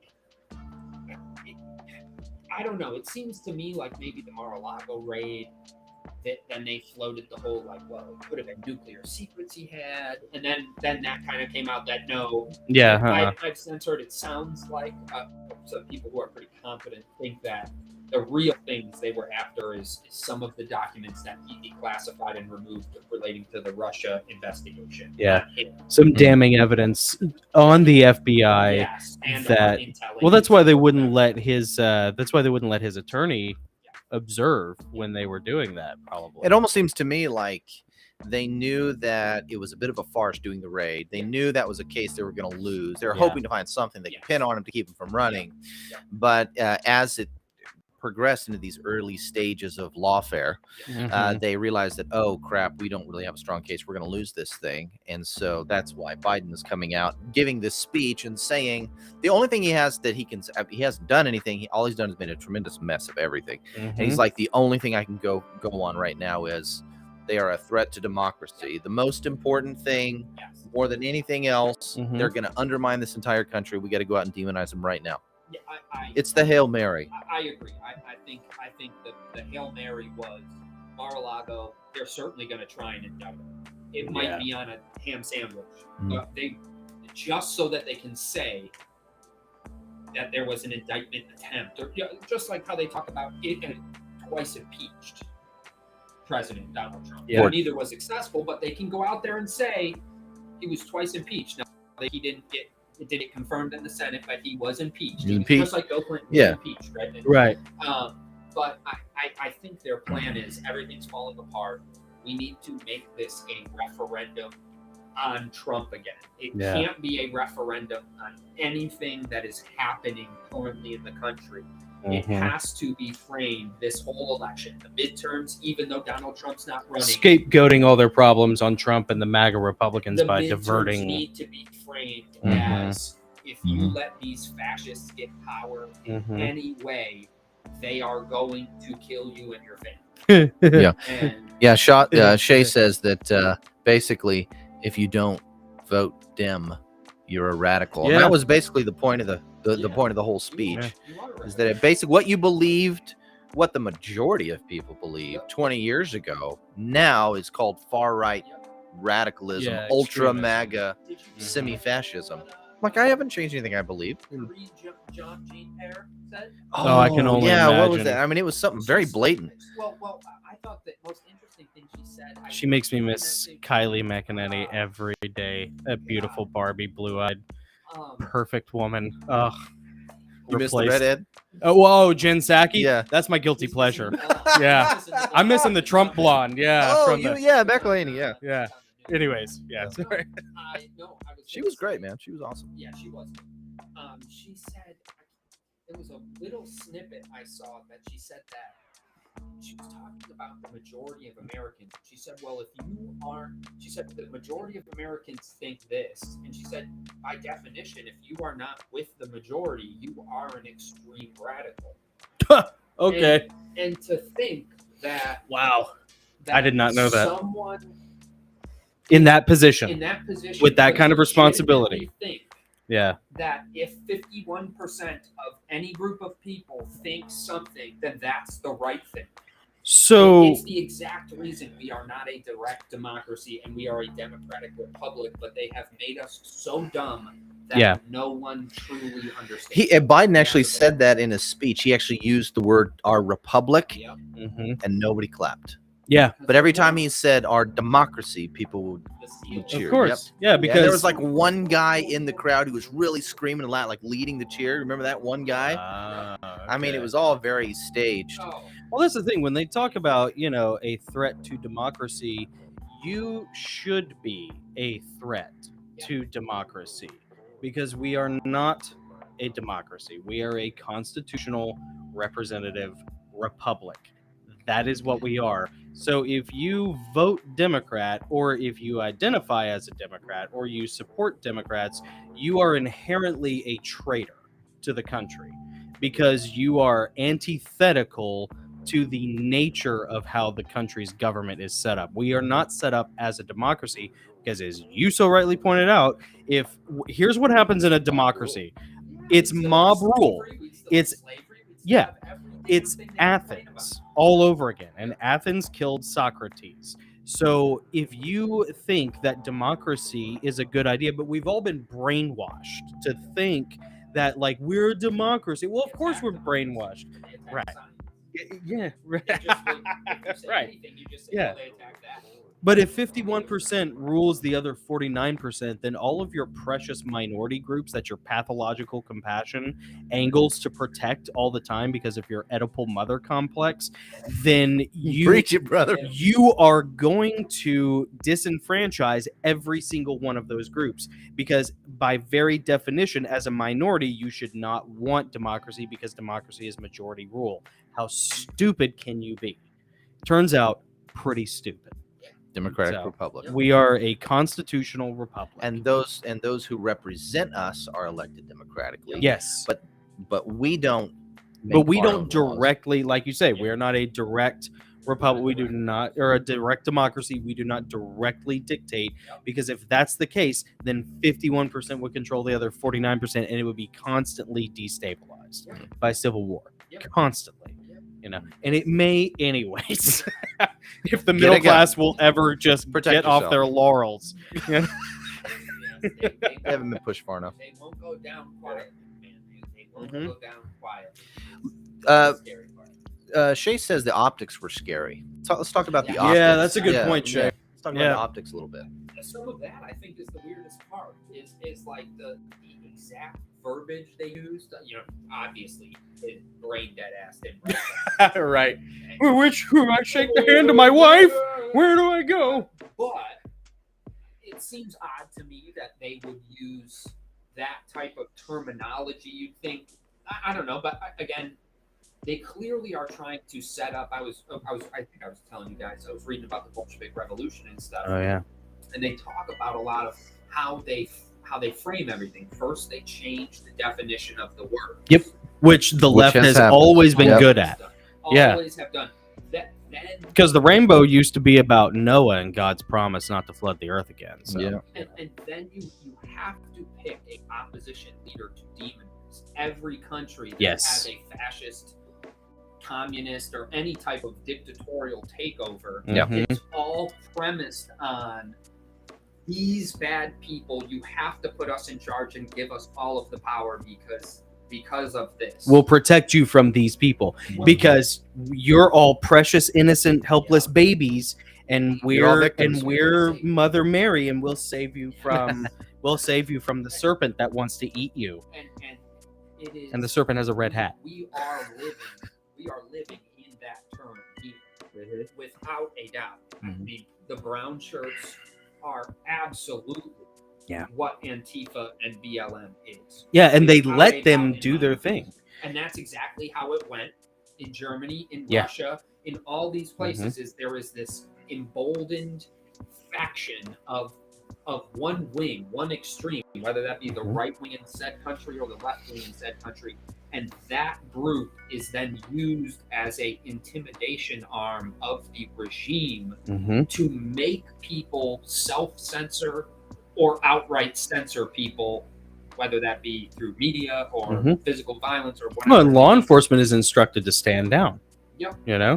And That's the spiral I certainly think we're in, unfortunately. I think I don't know if it was you I was talking to or somebody else, but somebody said that that happened up in D.C. Under direct order from Pelosi. That, like, the Antifa people, the Black Bloc, whatever you want to call them, but they're just an idea. Well, Yeah, they're not real. They came out and just kind of did whatever they want, just like they always do, and law enforcement did not stop them. And they had been under orders. I think somebody said they were under orders from Pelosi, not to do anything. Wow. I wouldn't doubt it. Yeah. Did you hear what I can't remember if it was just before or just after the speech, but the governor of New York Yep. told Republicans that Oh, they're yeah. not welcome in the state. Yep. Yeah. If you're a Republican, leave my state. Yep. Yeah. But I think to get back to the optics, I think that's kind of what the optics is centered around, is their attempt to, they're going all in on not just Trump is a racist Hitler, Mm-hmm. but everyone who supported him, Mm-hmm. and certainly anyone who still supports him after he led the violent armed insurrection, Right. coup on our democracy. But that's right. That's what the frame they've had to kind of go with is, Yeah. if you have family members who support this, they are traitorous. Yeah. Traitorous MAGA. Well, who was that? Who was that terrorists. dried up cat turd of a senator who was talking about? If you see that cabinet, if you see members of Yeah, them well, out in Maxine the Waters. Maxine Waters. Oh. Don't yeah, Mad Maxine. Mad Maxine. Yeah, yeah. And she was talking about She like looks like- chasing them out of restaurants. And, She's like the fifth California raisin. She is. you Yeah, know? yeah, So, yeah. she's run like the I think the district of hers is like where Crenshaw and like all. Like, Oh, it's the worst really part big of California. LA. Yeah. Of course. Yeah. Like, she's That's like what voting $90 Democrat. million. She's worth Uh-huh. $90 million and has like a $4.8 million mansion up like on Beverly Hills, not in that district. Of course. And they said like every year, the Crenshaw and all these areas get way, way worse. Mhm. Yet she's been elected like 25 times Uh-huh. to run that district. And it's like, what has she done for South Central LA Yeah. since she was elected to represent them in Congress 45 years ago? Mhm. Nothing. She hasn't done Nothing. a darn There thing. you go. Mhm. Not a darn Say thing. what you want about people like Nancy Pelosi and trash people like that, but her district, I believe, is like that is a super wealthy district in San Fran. It's like at least her district isn't dog shit. Yeah. Nancy Pelosi is a demon. If you are listening, anyone, Yeah. Uh-huh. she's a demon. Yeah. But Denture's demon. Mad Maxine Waters, not only is she doing terrible things, but she's not even doing anything to help the people who apparently elect her. It makes No, yeah, she's a net negative across the board. I mean, Yeah. I suppose same for half 90% of the Republicans. I mean, Mitch McConnell has been elected 1,000 times, Yeah. and I'm not a fan. You right, have and those, I'm not a it's fan. An absolute garbage human. you have those rhinos, who are it's probably at least half of all Lindsey Republicans. Oh, yeah. Like the loafers, Lindsay. Yeah. I heard Yeah. a ton of people saying that. He's Yeah. It's like a well-known DC secret that he's Uh-huh. just gay Not a as fuck. Oh, It's that's not- funny. Of course, dude, It's they not a probably secret. all are. Did you? Yeah, exactly. Yeah, it's not a secret. Did we ever talk about? And he goes out there and talks about how he doesn't like this. Somebody sent me a speech of his. Thou talking dost about protest all too that much. stuff, and it's like, what the hell? Like, Uh-huh. I don't care what you do. You certainly shouldn't be out campaigning in churches about how you're against the homophobes Uh-huh. or against the homos When you are. you are, I would not do that. yeah, protesting a little much there. I hate Mitch McConnell. What was it? We found that like he looks like Gary Oldman's character from Hannibal. Was that the one? It was one of the Hannibal Lecter movies where it's like the old guy in the bed who got his face all cut up and he's in the wheelchair all the time and he's just a hideous grotesquerie I of his remember that, I former remember self. that. Yeah, we made a meme about it, we made a Facebook post about it a long time ago, and we weren't the first ones to do it. Like he looks like because he's got the saggy jowls and The turkey gobbler. he's got the gobbler. Yeah, Old gobbler Talking about McConnell. Mitch. Yeah, I can't. He's like half turkey, half turtle. I Yeah. can't figure it out. There's He's a definitely hybrid. some turtle. There's definitely some turtle in their DNA. yeah, old turtle man, old turtle McConnell. Shaw says that. Let's see here. Jordan Peterson warned us all of this years ago. Controlling language and speech is the first step on the road to tyranny. Yeah. And they keep changing definitions. Well, Jay Reese talked about it in the post up above where and you know what, Jay? Yeah, go ahead and Webster changed the definition of racism in 2020 after so George Floyd. You know, the scary thing is, Jay, I'll tell you a little story about that. When I was working on the boats in 2014 down in Florida, I became friends with this waitress in Waffle House in Fort Walton, and she was like 19, maybe 20, and she was kind of like a little internet Reddit kid, kind of. You know, she was cool. We had a lot of fun, whatever, and she told me that back in 2014. That's where I first heard it. I mean, I'm sure the concept goes back even farther than that, but that's how long they've been planting that seed. It's only hit the mainstream. It's only bubbled up to the surface of pop culture in the past probably 2 or 3 years. But I mean, literally, it was the same thing, Jay, of like, this chick was telling me, well, racism, you know, racism is just privilege plus power. You can't be racist if you're white, because everywhere you go, you're you know, holding all the cards. I'm like, well, okay, well, first of all, that's not the definition of racism. Yeah. And yeah, and second of all, I've been in downtown Atlanta at 1 a.m. with a girl, and I was 19 at the time, so No privilege, no power. I had no privilege, no power. I was behind the power curve. So you're telling me that I'm still the racist one in that regard, you know? Like, yeah, that's why I'm telling you. Yeah. You're the racist. So Wow. that concept is at least 8 years old at this point that I've known of. I'm sure it's older than that. I had a 15-year-old niece tell me that she showed me some video on, and this was probably 3 years ago. And she said, "Oh my God, did you know that?" She's like, "Oh wow!" Like, she was watching the video and she said, "Oh, like, black people can be racist too." And she like turned it to me and I was like, Yeah, it's called racism. I was Yeah. like, "Yeah, what do you mean?" And she was like, "Well, watch this video." And it was somebody talking about inner city crime, Mm-hmm. black on black gun violence. Mm-hmm. Oh, so they can only be racist to other blacks? Was Well, that? no, I said, That would be funny. I said, "What do you mean?" And she said, I didn't know that there was like any black people that were racist." And I said, "Well, what's racist about this?" I said, "You might even disagree with it. I agree with it, unfortunately for you." But Right. what, like? And she said, "Well, her definition that she was explained in school, a 15-year-old girl, was that racism is people saying like bad things against black people. That's not even close to. That's not even. It's such a myopic. So if another Yeah. black person says something negative, that to you seems negative against black people, Yeah. that's what racism is. wow. Racism Wow. isn't not liking What? somebody Because based of on their race. Right, No, yeah. It was specifically Just being mean to black being mean people. to black people is racist.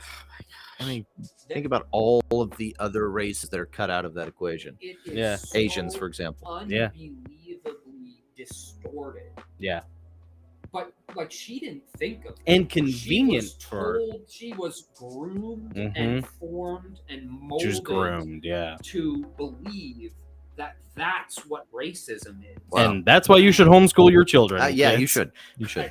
to think that that's what a young child has been taught Yeah. in the formative 3 to 5 years. You know, I'm sure Yeah. she wasn't talking about it when she was 10, probably because it just wasn't going on like that. But she grew up in the heat of the George Floyd riots, all the BLM right. stuff, right? She was 12 to 15, and those, and probably all she Very has heard formative years. as a mixed race girl, I'm sure all she has heard is that that's what racism is. Yeah. Racism is people saying bad things to you, or not even bad things, people saying things you disagree with. You don't like. It's not calling you the N-word and saying, Right. "Get out of my store." Yeah. It is saying, "Can we talk about the inner city crime problem in Yeah. downtown Chicago? There's been 4,800 people murdered there this year. With handguns, not AR-15s. That's racist." Right. Like, the Yeah. answer to that is not talk about it, just Right. say that's racist, and it will scare kids. Kids are scared to confront that, so Yeah. then it just becomes, oh, they don't know it exists, because if it's brought up, it's like, whoa, are you being racist right now? Yeah. Don't talk about Wow, 4,800 that's people being racist. murdered. 99.9% of which Yeah. are black young men. Mm-hmm. But it's racist to talk about that. Right. And that is, that's the changing of The how we cognitive can talk. reframing. It's so Terrible. Orwellian, because when you control the language like that, you control how people. You eventually will be able to reverse engineer how people think, Yep. because if you control what people can say in public, they won't say it out loud, which Yep. means they'll eventually stop thinking it as much, because what they you gotta kill think. us, our generation. Yeah. That's who they have. If they can Yeah. get us out, the kids younger than us Yeah. are Vulnerable. just, they are all Wide on open that targets. nipple. Yeah. Yep. It's Yep. true. It's terrible. It's true. Have you seen some of those videos of the guy who goes around like Times Square and asks like Yes. young, late teens and Yeah, young kind of the 20s, man on the street type Yeah. thing. Yep. and he like asks them how many dimes are in a dollar. Oh No no. one can answer it. Of course. Name Yeah. 3 countries. Just end of question. Name 3 countries. No one can answer it. When was the War of 1812? The capital of Chicago. For real. The capital of Chicago. Nobody knows it. What country is Hawaii in? Nobody knows it. It's Awesome. It's absurd. They Yeah. understand. They don't know. Shows them a like analog clock. What's the time? Oh, No yeah. idea. No concept. What's 3 times 3 times 3? No one knows it. Yeah. It's terrifying. Yeah. But the scary thing I've realized is it's not so much that they're incompetent in the school system. It's that they realized 30 years ago, people like Howard Zinn or whatever the hell his name is. I think it's Zinn, right? It's definitely Zinn. I don't know if his first name's Howard. That sounds right. He wrote some of the like huge like progressive liberal New World Order books. Like in Oh, the the 70s. instruction manual. Yeah. Uh-huh. And I'm pretty sure it's Howard Zinn. He talked about all you need to do is indoctrinate the kids, but you don't need to, get them in the cult fully. You just need to make them stupid and unaware enough that they don't even know what's happening. All those people that guy talks to on the street, they didn't know who Kamala Harris was. They don't know who Joe Biden is. Mhm. They don't know Wow. fucking anything. Those Just keep people aren't playing on voting. your They phone. just know that those people won't cause a problem. Right. Oh, they're voting. Yeah, I'm sure that. But I Well, just or mean in the somebody's sense that voting for they them. don't even Yeah. give, You know. like they couldn't care less whether they vote or not. Yeah. Is not even the biggest problem we have. with Just keep them It's that stupid. Those people are the people who will just continue to sheep along. Yeah. And allow these demons to run Yeah. our lives. Drinking and the Kool-Aid, become baby. Billionaires. Yeah. off of- Yeah, I call them McDonald's people. Yep. Do you guys mind if I just throw the chat up on the screen Oh, Yeah, do it. so we can see some? I know it's a some little live hard to chat read. here. I'm gonna on go the ahead corner. and say. That is, he's got his far eyes on. Drop your chat. Drop your chats. A lot of good stuff coming in, and we want to see it in real time as we're continuing this conversation. I love the man on the street stuff. What's that guy? What's the guy that used to do it on Fox, but now he's kind of like one of their headliners? Why can't I think of his name? All of a sudden. Anyway, he used to do it for Tucker. I think he used to do it for no. He used to do it for Bill Jesse Ryan. Waters. Yeah, Jesse Waters. That's what I'm Yes. thinking of. Yeah. Yes, he's gotten better, I think. Yeah. He kind of was a pioneer, and then the British guy did it for Steve Hilton.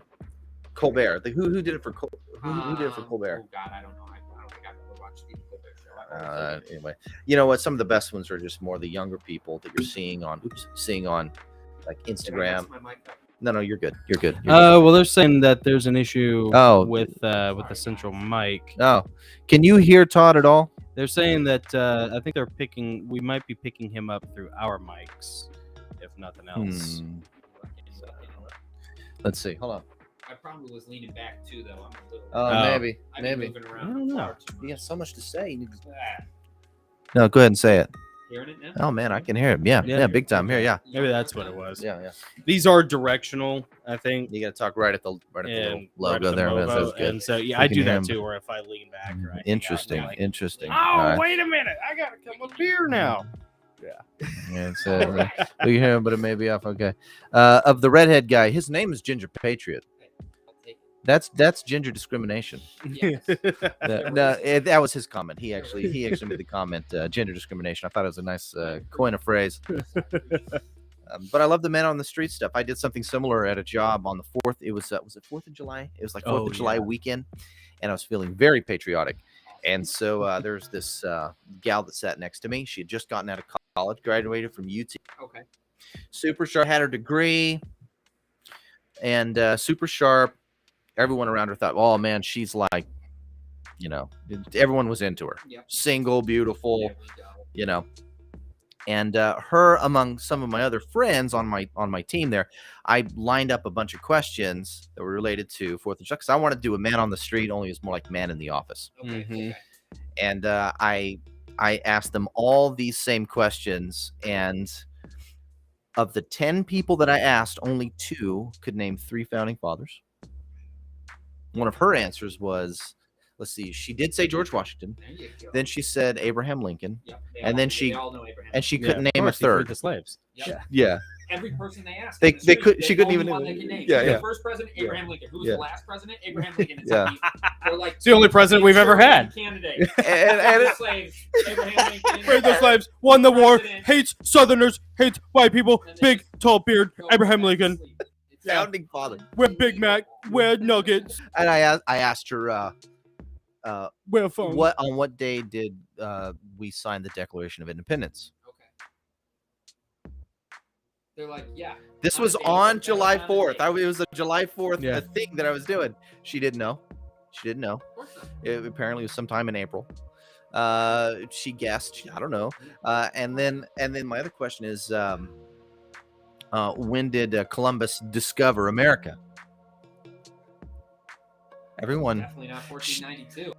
No, it wasn't. But she knew there was a rhyme to it, Yep. Yeah. Oh. and so she was okay. trying to come up. She's like, I think I know it. It's like in 1643, Columbus sailed the ocean sea. She's just.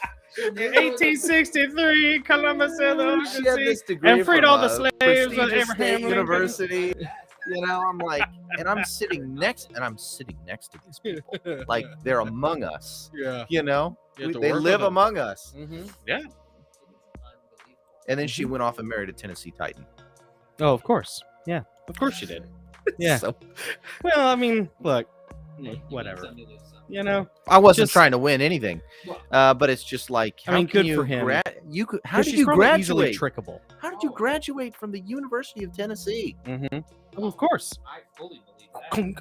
Yeah. I mean, Clunk. dang. Just Get 'em stamping in, them out. get 'em Just out. Write that check. Turn it in.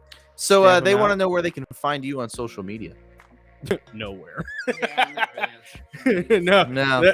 Here, No. actually, is Yeah, probably honestly. Yeah, the you best can find him place. at the Goslings. This really is Yeah. kind of Ginger Patriot's Yeah. only. Todd's only mission in outlet. life is to go off the grid. Yeah, we're completely. kind of lucky to even have him here. We don't even say his last without name. like, yeah, Hopefully I will not exist in this space Yeah. ever. soon. Uh-huh. Yeah. No, I mean, no, I'm just. I'm You're really not. I'm not big into social media. Yeah. I never have. I have a buddy who took a job at Facebook when they first Mm. started, and I was not. I had never really gotten big in Facebook. Kind of started when I first went to college, Yeah. and so like the original prototypes of Facebook were going around. Like, did you guys ever? They had like essentially intra-college like networks Mhm. that you could post message boards Mhm. on and That's how stuff. Facebook got started, And then right? Facebook bought all of those. Yeah. And That's then right. some of those grouped together. And so I was on one, and then on a Northwest, like Pennsylvania one that my school got involved in. So it was like 20 schools in the area. And then it got like all of PA. And then I think Facebook bought it, turned into Facebook. But I was never big on it when it was any of those stages. Mm. And I don't know, I just never really got into it. And then my buddy took a job at Facebook, and we were sitting down having a drink one day, and he was like, yeah.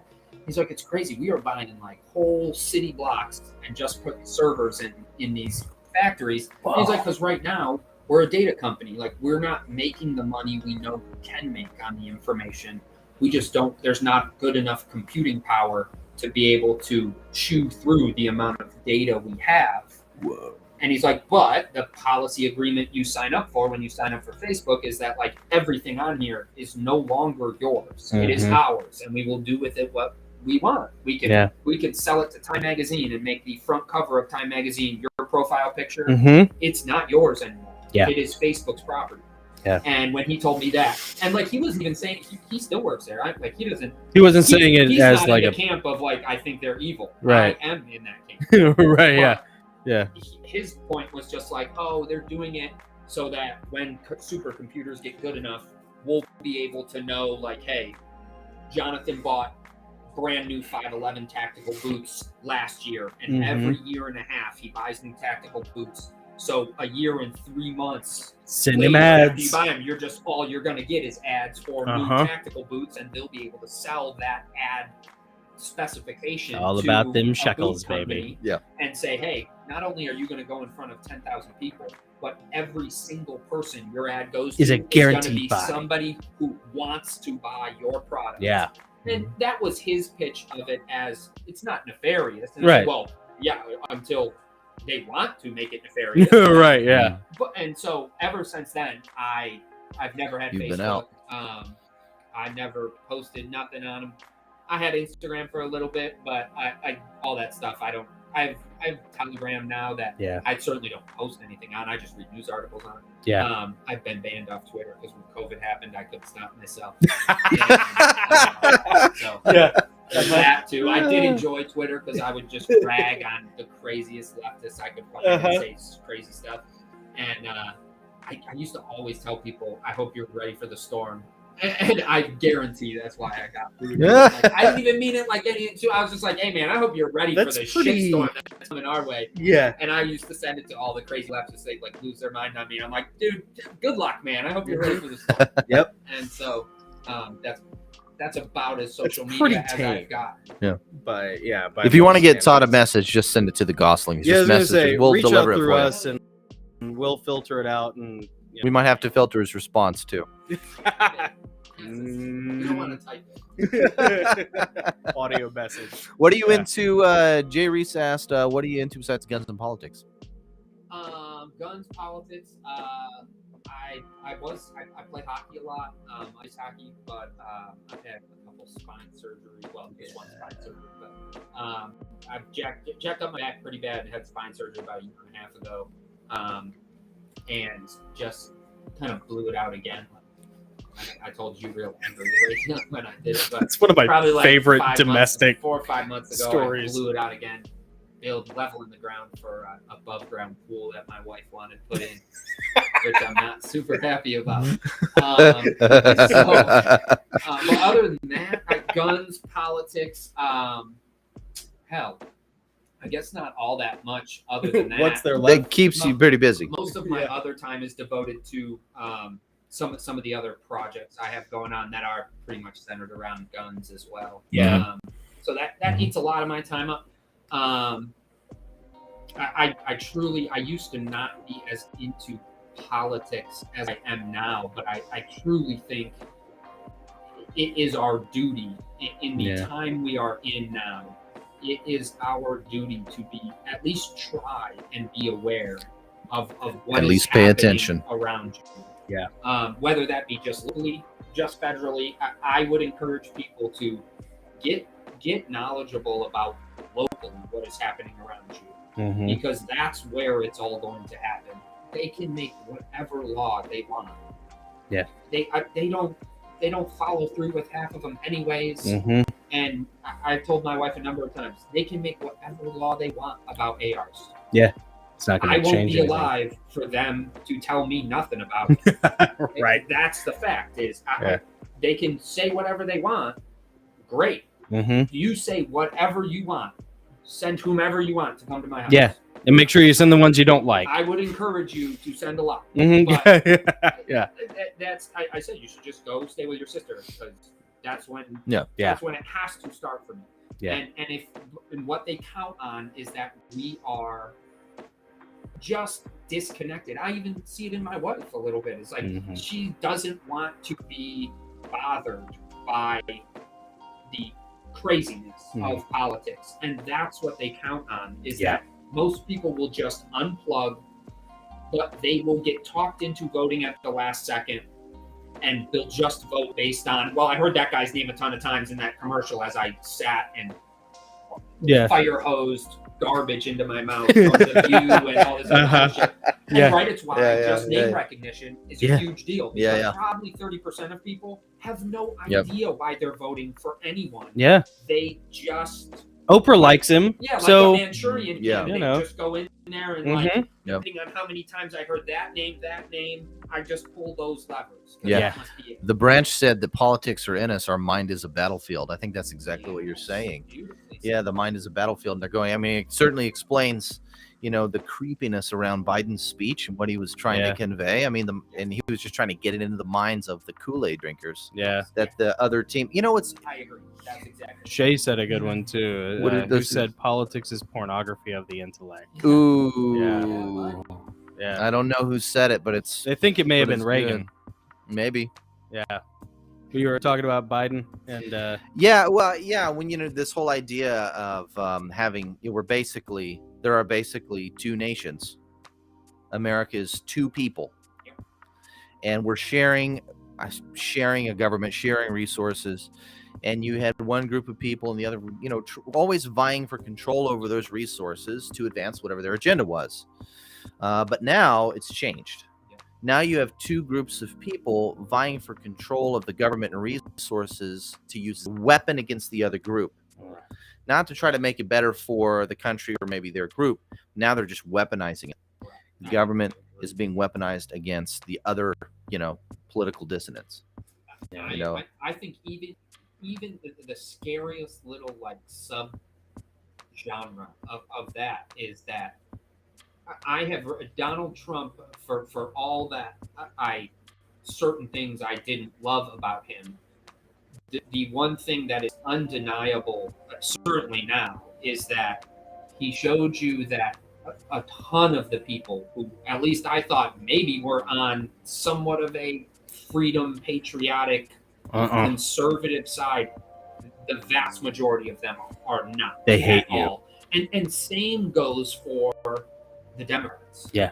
Is that Nancy Pelosi, Chuck Schumer, Mitch McConnell, Mm-hmm. Lindsey Graham, Kevin McCarthy, those people are all on the same exact plan, on the same exact side. Those people, they hate Bernie Sanders because he's not part of that. It's why they reason they hate the Donald primary to Trump. Hillary Clinton. It's the same reason they hate Donald Trump. Yeah. And that's the thing that is priceless that he at least brought to my attention was that, hey, you might think DC and government's a shithole. It is a far bigger shithole than you could have ever imagined. He wasn't supposed to win. He wasn't supposed to win. And that these people on both sides have no interest in solving any of the problems other than agitating those problems so that they can go ask you for money to solve them the next election cycle. Right. That's Maxine why Waters didn't solve any of the crime problems in South Central LA. That's why they'll always 50 have the years. border be insolvent. Yes. Because it justifies the continued militarization of the police, and it creates the chaos they need in the Hegelian dialectic to come back And you around. think about that with the continual and the branch was commenting on this earlier. The creep of technology, the ever-increasing invasiveness of technology, the Facebooks, the TikToks, and what's required just to turn the lights on in your home or drive a car, to have a bank account, whatever. It's the beast system setting itself up for total control. That's why they want us all in electric cars. Yeah. I was reading, flip that switch whenever, baby. I was reading the thing about it, and I never really thought about it that way. But the reality is, with a gas car, you still have some freedom. Right, You some still control. have to get gas at some point, but man, in a civil unrest situation, there's going to be gas in a whole lot of cars abandoned all over the place. Yeah. You will be able to get gas for at least a little bit. But man, if 90% of the public is on electric vehicles, The all they last, have to do is shut the switch off. the police will be the last to go to electric vehicles. Yep. You betcha. Yep. And me. And me. Absolutely. I was talking to a lady the other day who I had an appointment set with her. I called her. She was in her Tesla. And she says, I have to reschedule. I can't have the call right now because there's something wrong with my Tesla. I'm driving. I'm scared. The car is moving, but the screen is black. So I don't know what's going on. And then there's another friend of It's mine. a car. That's a steering wheel, right? Yeah. A brake pad? A brake? Well, it's all electric though. It's all electric. Yeah. Her Might battery could drive die her any minute. right off a bridge. Yeah, and I mean, you could very easily control an electric car. You could very easily hack in and control an electric car. Yeah. But they're problematic too, not just because they're going to be such a drain on the Oh, grid, the grid. but we have Which another is friend of not ours. set up for it. It It's won't be no, for 30 years. No, it won't be. Yeah. Ever be with Yeah. these But clouds? Probably in 30 not, years, yeah. but in 30 years, everyone's going to be forced to drive an electric car, Yeah. and it's going to just crash our system, crash our grid. But I have another friend who has a Tesla here in Tennessee. Mhm. Lots of Tesla Yeah. shops around here. Mhm. And it was in the middle of the night. It was freezing cold. She was on her way somewhere, and her battery died. No. Excuse me, that didn't happen. She got a flat tire. Okay. She got a flat tire. She called. So she's sitting on the side of the road. She's running her heater. She's not her kids in the back. Yeah. She called and says, "I need someone to come out and change my tire." There was nothing around Yeah. for 50 miles that had like a Tesla tire. Really? She had to wait over 4 hours for the tow truck to arrive. The battery had died by that point. Her and her son are freezing to death.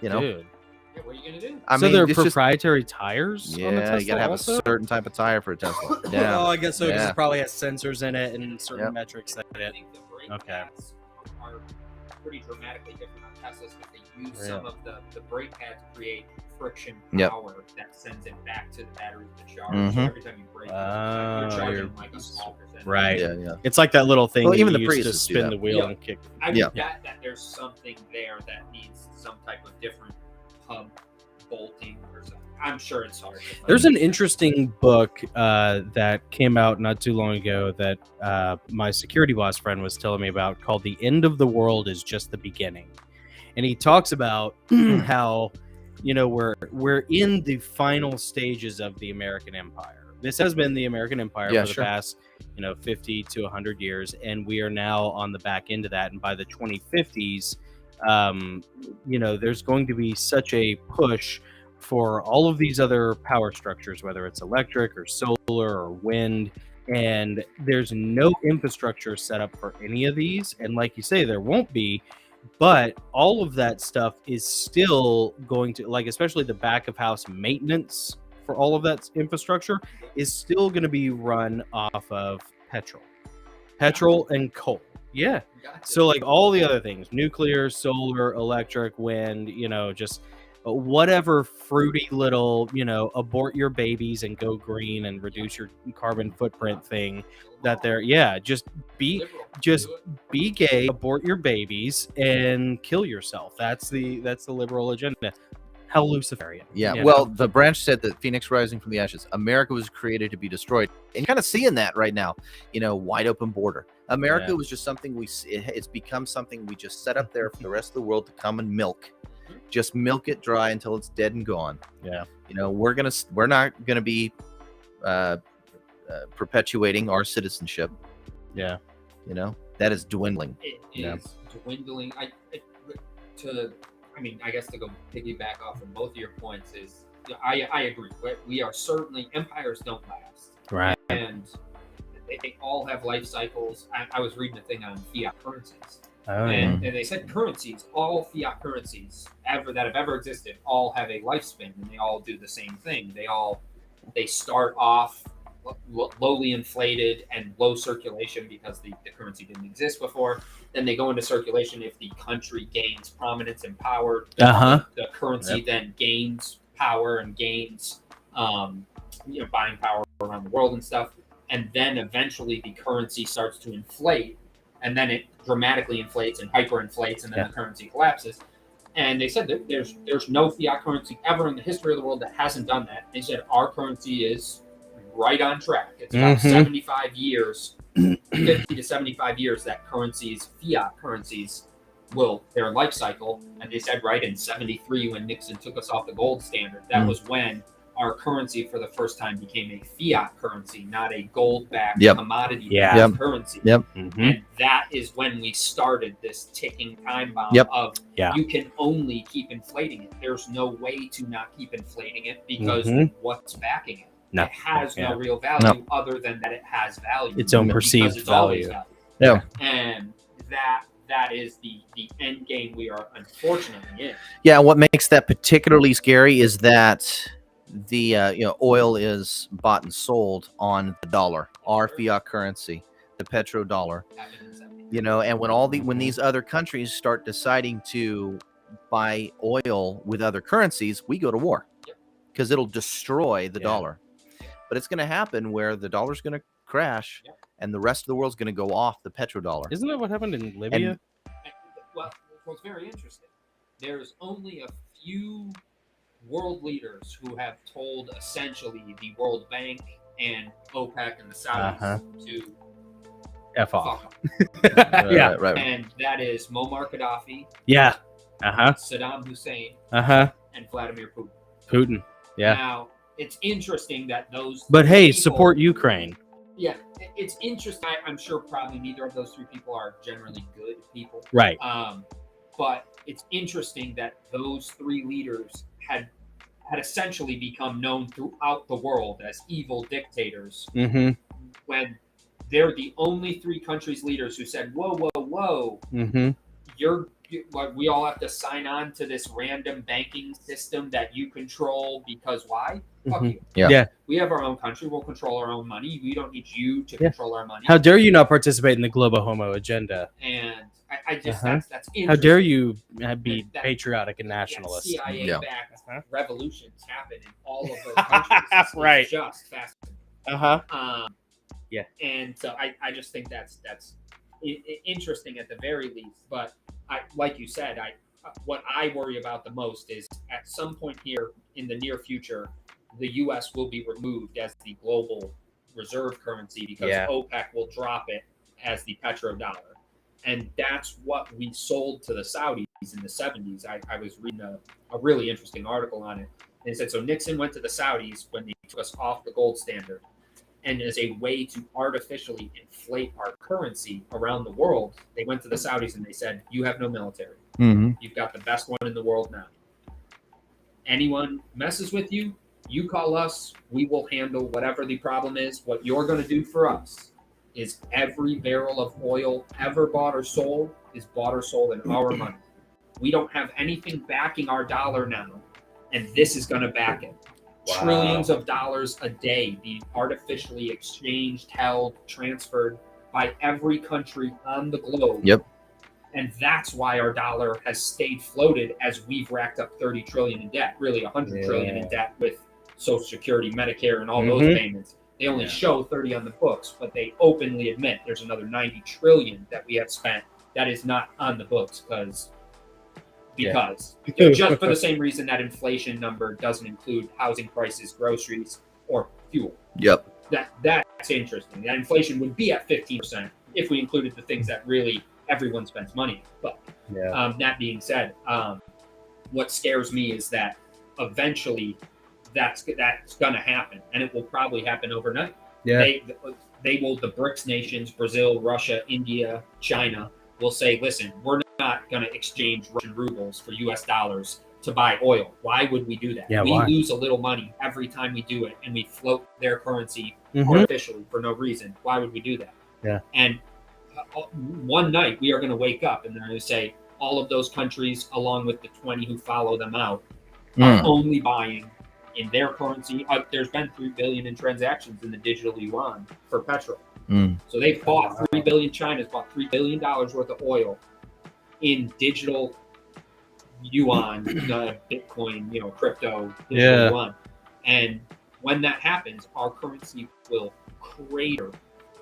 All of a sudden, all that debt. It'll be like you have It's $1 million forced. a year job and you've got a ton of debt, but you've got a $1 million a year job, so you can pay a lot of debt. All of a sudden, you lose that job and You still got that debt, You still baby. got the debt. Still got Uh-huh. 8.5 million in debt, and you've got no money coming in. Yeah. And all of overnight, Posed. the currency will collapse. Yeah, get out of debt, folks. Get out of debt. Do you think this is why there's such a rush to come up with a digital currency? Countries are trying to do like individual nations having their own digital currency, but I'm more concerned about, of course, because I always have my eye on the end times. I mean, a digital global currency. I do think there's probably like the Klaus Schwab globalist. That guy's insane. Who dream of like just like the. You will own nothing and you will be happy. I mean, right? I think a guy like him probably. I have something in my butthole right now. And it's not nothing, but I'm still happy. But it used to belong to you, and now it's fine. It's your dreams and your happiness. You will have fun just like me. Squirm in your seat.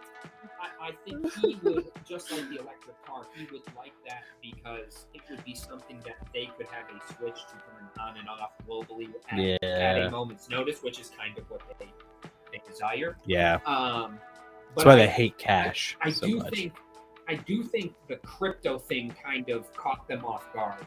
Oh yeah.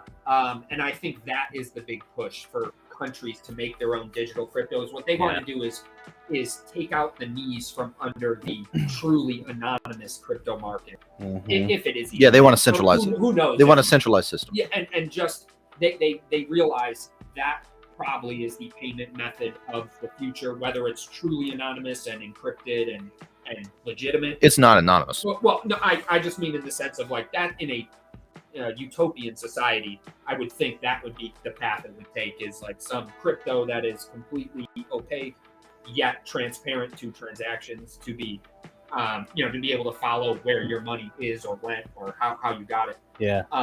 But I think they kind of got caught off guard by what crypto became so quickly, and that so many people put money into it, and they realized, holy crap, we can't let. But I think kind of like the internet, and that can't control it all the Pandora's time. box is already open. Yeah. And I'll say one good thing about crypto is that it has been kind of an evangelist to the people who were like, they were globalists and they were all about it until they got into crypto and realized that the governments are trying to centralize everything and control it tightly, and now they're like, whoa, wait a minute, what about my autonomy? But what about my fiscal autonomy? Yeah.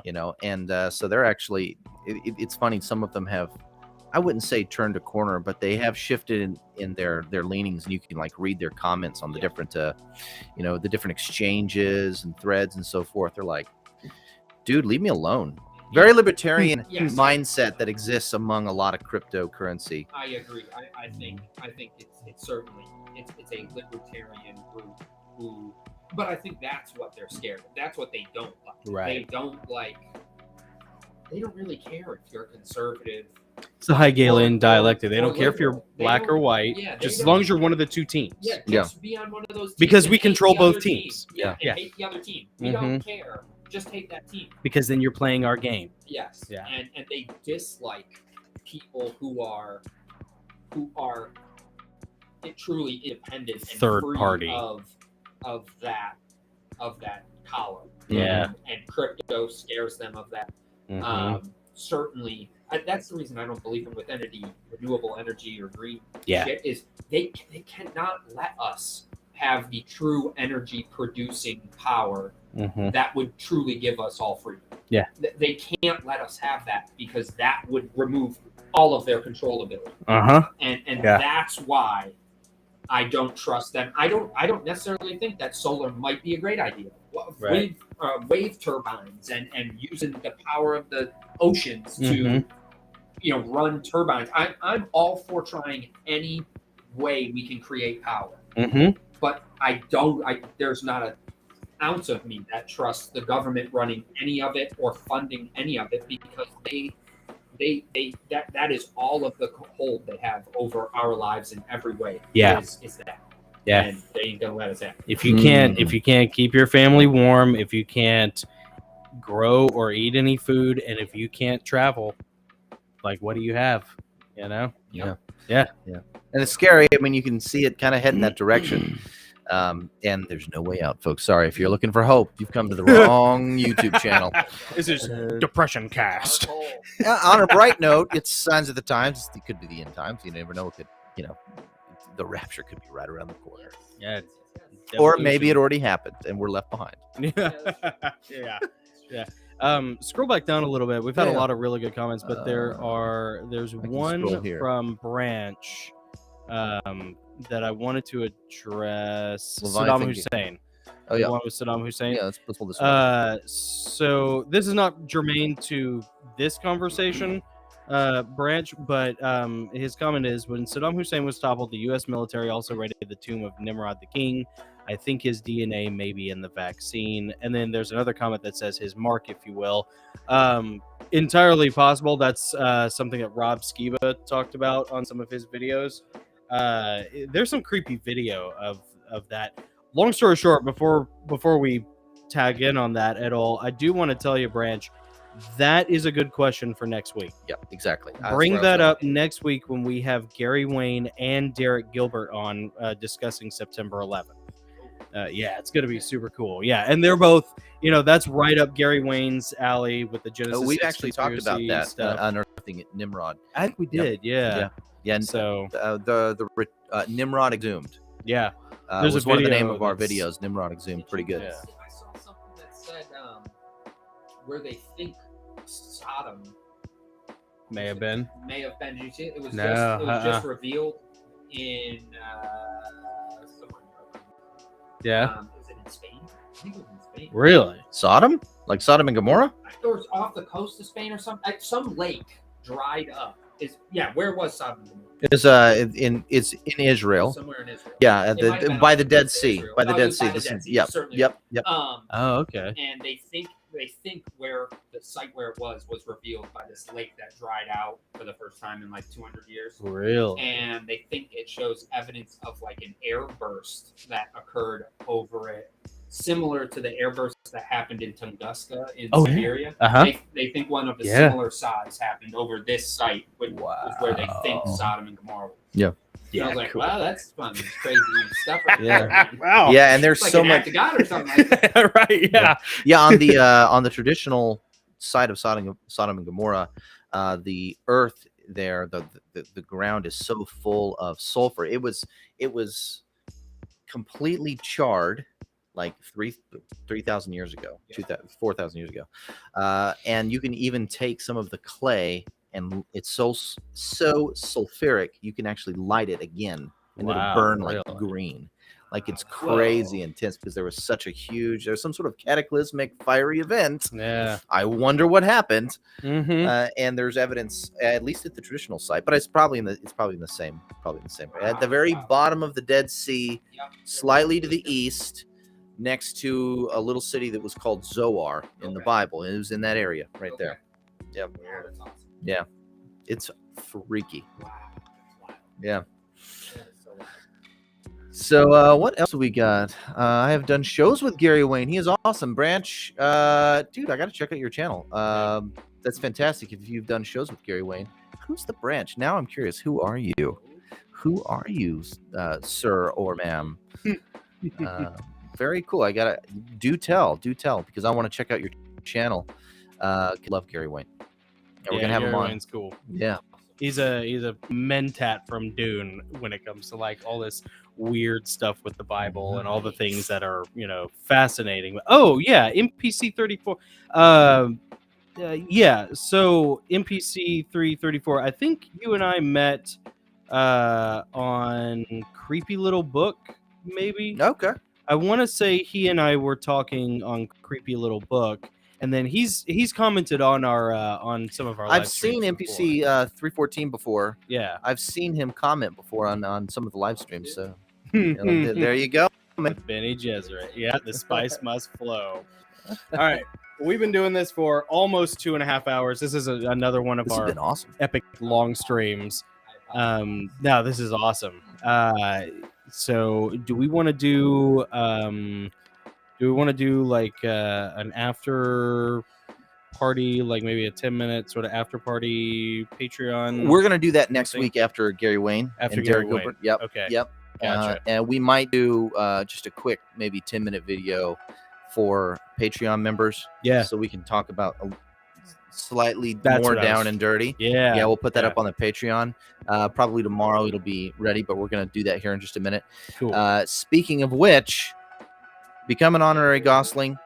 It's $5 a month. You get access to our Patreon content you get exclusive conversations that we don't put on YouTube that probably should. We would get really dinged. Yeah. Maybe not just last long. banned from Fun. YouTube altogether. Yeah. But we put all of our exclusive content on there. Yeah. We get what else? We do a live Discord chat every month. This month's is going to be right after the conversation with Derek Gilbert and Gary Wayne next week. Yeah. We're gonna go live on Discord for all of our patrons, and you can download, my books for free. We have some other exclusive benefits there, discounts on merchandise like shirts and so forth. So you get a lot for $5 a month. You get a lot. Yeah. So while we're doing that, actually, I wanted to give a quick shout out to our patrons. Yes. And I put it in here earlier. Sorry, guys, I'm a little slow on the. It's all out of order. Here we go. So quick shout out to Jay Reese, Shannon, Roseanne, Adam, and Ann. Those are our patrons. We just started doing this a couple weeks ago. Thank you guys. You guys are contributing and helping us make the show better. Roseanne, you jumped in a little late on the live stream, but I know you. She was there. Yep, Roseanne was there. Shannon, Jay Reese was on. Thank you guys all so much. We really, really appreciate it, and we're gonna get more exclusive stuff up on the Patreon page just for you guys. So, I think that's it, man. Cool. So next week, September 11th, next Sunday, September 11th, at 5:30 Eastern, 4:30 Central, we're gonna have Gary Wayne and Derek Gilbert on the Gosslings. I hope you guys talking about 9/11. Who wants to watch football? Yeah, Gary Wayne and Derek Gilbert. Yeah, that's the main event, man. Dude. That's the main event. Guess football. That's sports ball trash. Sports ball. Oh, look at that. Oh, you're gonna go to the Coliseum and get your bread and circus? Oh, look at that.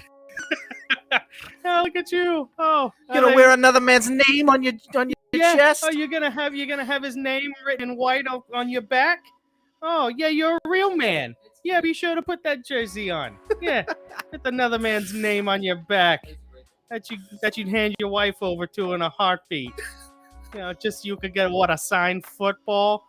Oh, aren't you special? We had some great comments from Shay and Jay Reese also in there. Some cool stuff from Branch. Some great stuff about crypto. Shay, you had made a comment about crypto kind of enabled your addiction a little bit. So we interview you October 2nd. Yeah, October 2nd. Yep. I would like to, if you would, I'd like to have you talk about that a little bit more. Yeah, she's going to share her testimony. Yeah. Yeah. Interesting person. Yeah. She and Jay are friends, and they're both very super cool. I'm really excited about that. Yeah. It's going to be fantastic. Some great stuff. Yeah. So, all right. Let's wrap it up, and then we will do a quick little down and dirty video for the Patreon, and then we'll be done. So, thanks for watching, everybody. This has been a lot of fun. I am Jonathan. I'm Nick. And this is Ginger Patriot. Ginger Patriot. Appreciate y'all. The return. Thank you very much, and we will see you